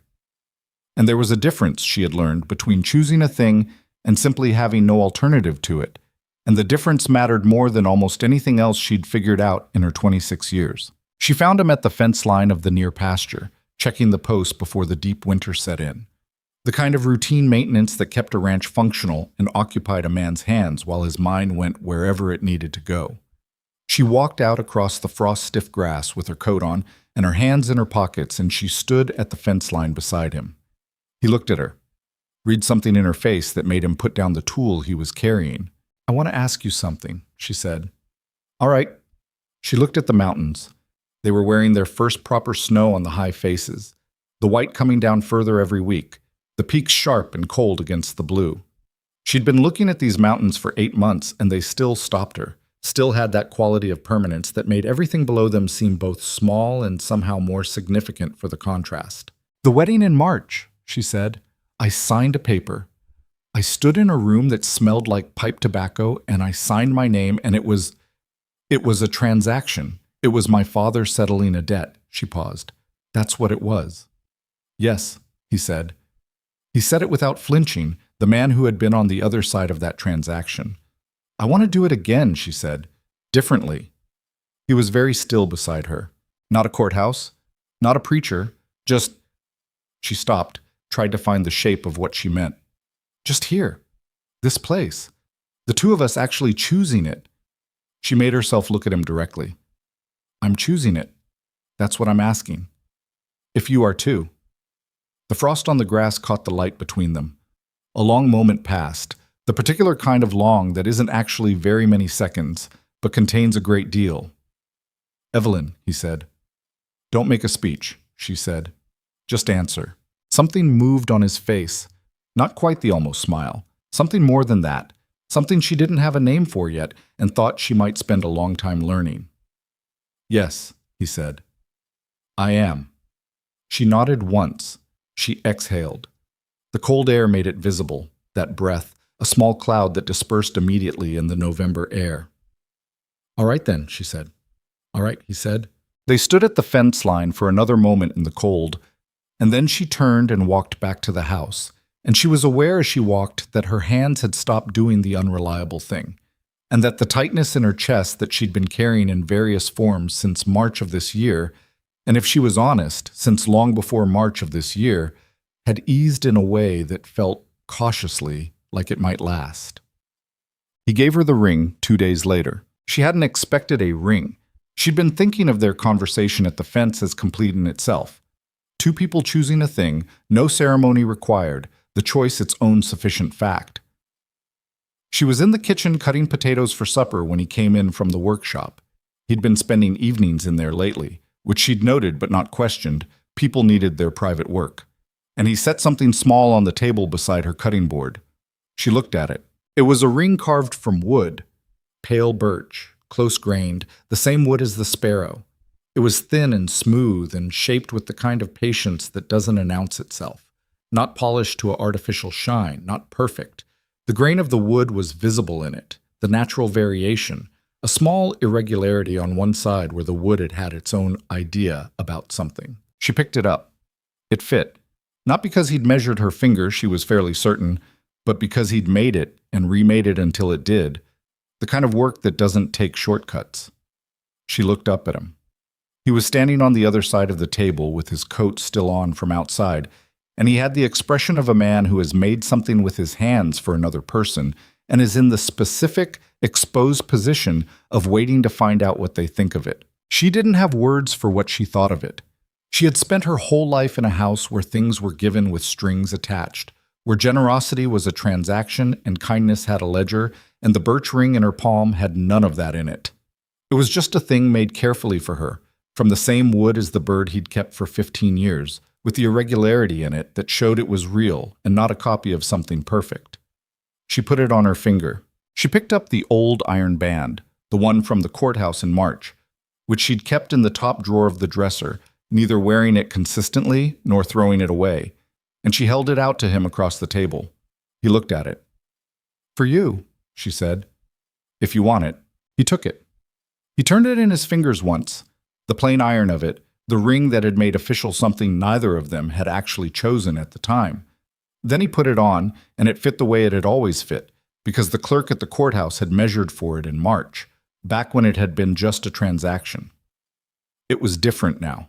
They stood on either side of the kitchen table with no one watching and no word spoken over them and the potatoes half cut on the board.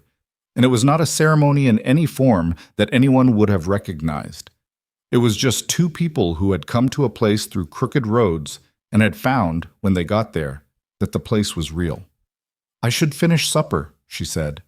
"I'll set the table," he said. She almost smiled and then smiled entirely, the full version, which still surprised her a little when it happened. She turned back to the potatoes. He got the plates down from the shelf, and they moved around the kitchen the way they always did, in the easy and slightly imperfect rhythm of two people who have learned each other's patterns without trying to. The first snow came the following week, in the way Montana's first real snow always came. Thoroughly, without apology, several inches overnight, and still coming in the morning. She stood at the kitchen window with her coffee and looked at the white yard, the fence posts topped with it, the barn roof heavy with it, the rose canes on the south wall dark against the white and stripped down to their essential architecture. And she felt something she recognized after a moment as simple peace. Not happiness exactly, which she'd always associated with something more effervescent and less reliable. Peace. The peace of a woman in a warm kitchen with coffee in her hand looking at snow, which was not nothing, which was, she thought, actually quite a lot. Caleb came in from his morning check stamping snow off his boots, his coat white-shouldered with it, his face cold-reddened. She poured him coffee without asking. He sat down at the table and wrapped his hands around the cup and said, "It's going to be a real winter." "Good," she said. He looked at her. "I mean it," she said. "I like a real winter." She sat down across from him. "I didn't used to, but I think I like it now." He studied her for a moment. What changed? She thought about it honestly. "I have somewhere to be in it," she said. "Before, winter just meant the house got colder and there was less to do and more time to think about things I couldn't change. Now," she looked at the window, the snow still coming. "Now I have the preserves to count and the garden to plan for spring and the roses to check and whatever else needs doing." She paused. "And you're here." She said it as plainly as she meant it, no particular drama in it, and he received it the same way. Not making it larger than it was, not deflecting it, just taking it in with the steadiness he brought to everything. "I'm here," he said. They drank their coffee in the morning quiet of the snowed-in ranch, and outside the world was white and still, and inside the house was warm, and the sparrow on the windowsill looked out at the snow with its half-raised wings and its patient eye, and on Evelyn's finger the birch ring held the warmth of the kitchen. But winter passed the way winters do, not quickly, not gently, but completely. The snow came and stayed and deepened. The cold settled into the valley and made itself at home. The days were short and the nights were long, and the work of keeping a ranch alive through a Montana winter was its own sustained argument against boredom. Evelyn learned things about herself that winter that she hadn't known before, or hadn't had occasion to find out. She learned that she was better with cold than she'd expected. She learned that she had a talent for the kind of quiet industry that winter required: the preserves, the mending, the records, the planning. She learned that she could spend an entire day with another person in a small house and not feel crowded by it, which was not something she'd ever been able to say before. Not with any person. She and Caleb argued too. Not often, and not badly, but they argued in the way that people do when they're actually living together as equals. Disagreements about the account book, about a decision he'd made regarding the cattle that she thought was wrong, about the time he'd told her something after the fact that she'd have wanted to be told before. These were not the arguments of her childhood, not asymmetric, not frightening, not the kind where one person holds all the consequences. They were the level arguments of two people who had different opinions and both had standing to express them. She won some. He won some. They arrived at decisions together, which was sometimes slower and usually better. She found she didn't mind being wrong when she was wrong. That surprised her more than almost anything. By February, she had taken over the account book. Not because he gave it to her, but because she'd looked at how he was doing it, had identified 3 places where the system wasn't tracking something it should be, and had said so, and he'd said, "Show me." And she'd shown him, and then he'd said, "You should keep it." And she had. She was better at it. He knew it, and she knew it, and neither of them made a thing of it, which was its own kind of functional respect. She wrote to Martha Holt in February, the woman from the dry goods store who had stood at the courthouse steps and met her eyes that morning in March. She didn't know exactly why she wrote. She just picked up a pen one evening and did it, the way you do things sometimes when you stop waiting for a good reason. She said she was well. She said the ranch was a real place with good land and she was learning it. She said she'd been wrong to let the friendship lapse the way it had in the bad years. And if Martha ever came through that part of the country, she was welcome to stop. Martha wrote back within a week. The letter was warm and practical and slightly funny, in the way of a woman who had spent her life dealing with people and had a clear-eyed affection for the human condition in all its difficulty. They began a correspondence that would last for years. But spring came back the way it always did, slowly, unevenly, fighting for every degree. The snow pulled back up the slopes one reluctant foot at a time. The creek rose and ran gray and fast with the melt. The first mud appeared, then the first green, and the roses came back. She checked them every morning from the first week of March, crouching down at the base of each cane, looking for the particular swelling that meant alive. That meant the mulch had done its job and the root had survived the deep cold. By mid-March, she had it. All 6 canes on the south wall, all 3 on the north side that were slower, all of them showing it. The small, insistent push of something that had gone underground and returned. She sat back on her heels in the March mud and looked at them for a long moment. Caleb came around the corner of the house and crouched beside her. He looked at what she was looking at. "Red again?" she said. "You think so?" "I know so," she said. "I know these ones now." He made a sound that was not quite agreement and not quite skepticism. The sound of a man who has learned when to defer to someone else's expertise. She stood up. Her knees had gotten cold from the mud, and she was going to feel it later, which was a minor indignity of no real consequence. "I want to plant more this spring," she said. "Along the fence line. It'll take years before they're established." "That's fine," he said. "I know it is." She looked at the south wall, the 8 months of growth on the canes, the thickness of them compared to the spindly things she'd put in the ground last spring. "I'm thinking about it as an investment." He looked at her sidelong. "In the fence line." "In the place," she said. He was quiet for a moment. The March air came off the mountain, still cold, smelling of snowmelt and wet earth, and the faint something that was the specific smell of a Montana spring beginning. Not warm yet, not quite, but the promise of it moving in from the south. "I want to put your name on the deed," he said. She looked at him. "I should have done it sooner," he said. "I've been trying to figure out how to say it without making it—" He moved his hand slightly, the gesture for without making it too large a thing. "It's your land, too. It has been. The papers don't say so, and they should." She stood in the mud by the south wall of her house and looked at this man. The rough hands, the jaw that still periodically needed a razor, the dark eyes that had always looked at her like a person and never like a problem. And she thought about all the forms that love took that didn't look like the word, that looked instead like rose cuttings kept alive through a winter, like a sparrow in a drawer, like a deed with two names on it. "All right," she said. "All right? Don't make a thing of it," she said. He almost smiled and then properly smiled, the full version, which she'd been accumulating evidence of all winter, and still found it did something to her chest she hadn't entirely gotten used to. "All right," he said. They went inside and she made coffee, and he sat at the desk and got out the appropriate paperwork, and she sat across from him with her coffee and watched him write her name into the document in his precise, self-taught hand.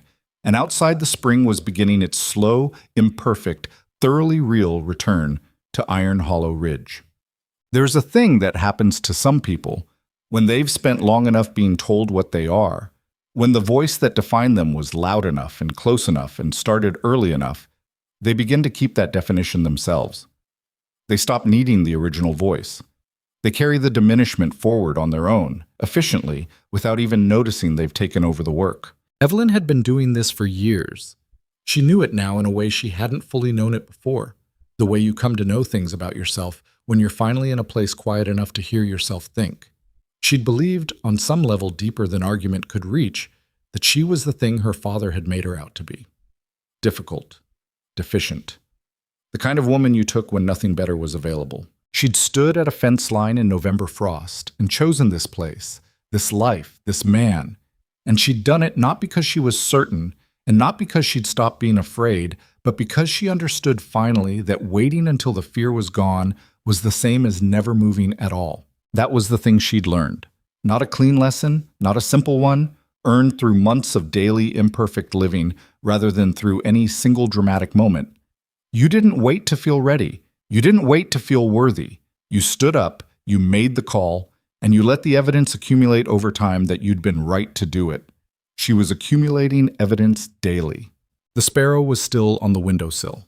On bad days, and there were bad days because the damage didn't disappear, it just stopped running the whole show. She looked at it and thought about a boy who'd kept a small wooden bird for 15 years as evidence that kindness was possible. And she thought about what that required of a person, that kind of patient holding on, and she was no longer certain that she'd been the one who gave something to him on that afternoon at the mill. She thought they'd probably given things to each other in the way that mattered most. Not resources, not objects, but the rarer thing. The proof, at a time when each of them needed it most, that another person could meet you without a price. She carried that forward. The roses came back in May, red as she'd said they'd be, and Caleb put up the trellis on the north side, and she planted the new cuttings along the fence line that wouldn't be full roses for 3 years, and that was fine. She had 3 years. She had the years beyond that. The garden went in with the confidence of a second season. The soil already knowing her now, the beds holding their shape from last year's work. The birch ring on her finger had gotten a small dent in it somewhere in the winter. She didn't know when exactly, some task, some moment of not paying attention. She'd looked at it when she noticed, trying to decide if it bothered her. She'd decided it didn't. It looked like what it was, a thing that had been worn and used and was still intact. She wore it every day. Garrett came back for the spring season and noted the new roses along the fence line with a brief nod that she'd learned to read as significant approval. He said good placement and went to the barn, and that was enough. On a morning in late May, with the mountains wearing their spring green on the lower slopes and the creek running clear and the roses beginning their first buds on the south wall and the kitchen smelling of coffee, Evelyn Ryder stood at the window and looked at the sparrow and at the valley below the ridge and at the life that had assembled itself around her, imperfect, unfinished, containing a future she still couldn't see the end of. And she thought that this was what it was. Not a rescue. Not a fairy tale. Not the version where the heroine was waiting to be found and the hero arrived, knowing all the answers. Two damaged people who had each, in their own way, refused to stop. Who had met in the specific place that refusing to stop had brought them to. Who were building something together that would have gaps in it and rough edges and days when the wind came off the mountains cold enough to make you question everything. That was the truth of it. And the truth of it was enough. More than enough. It was the whole thing. She poured 2 cups of coffee. She set one on the table for him and kept one for herself and went out onto the porch to watch the morning come over the mountains and the light moved across the valley below, finding the creek and the pasture and the fence line with its new plantings. And somewhere behind her she heard him come in from the morning check and the door and his boots and the sound of him finding the coffee where she'd left it. She stayed on the porch a little longer in the May morning, with the mountains and the coffee and the particular quality of a life that was hers. She had nowhere else she needed to be.